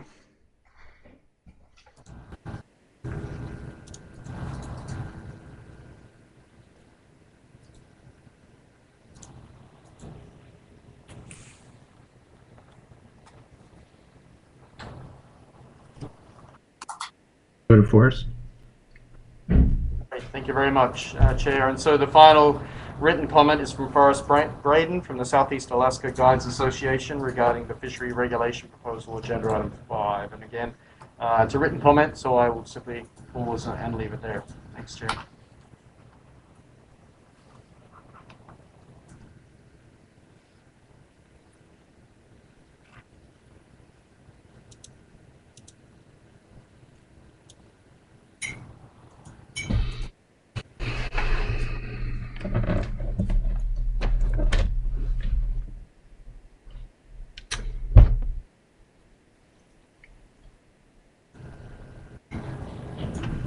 Okay, thanks for putting those up, Dave. Glenn, I guess I don't have anything else on the agenda at this point. I think we've covered everything that we expected to. Dave, when will you expect to see a report on the 12th session for review by commissioners? Yeah, thanks, Chair. We've pretty much wrapped it up. We just have to finalize the last regulation components in the report, which I see have just landed in my inbox, and so we'll have that within the hour to you. And so I imagine you'll want to adopt that via correspondence next week, Chair. Yeah, that's right. So, Glenn and my other fellow commissioners, I thank you for all your comments and questions as we went through the agenda today. I think we've ended up at a spot that we can live with and work with going forward. I appreciate the back and forth on all of the items we covered this afternoon, and look forward. All right, Dave, thanks very much, and all the IPHC staff for getting the documents together and presentations we've had this afternoon. Thanks, Chair. Okay, thanks everyone.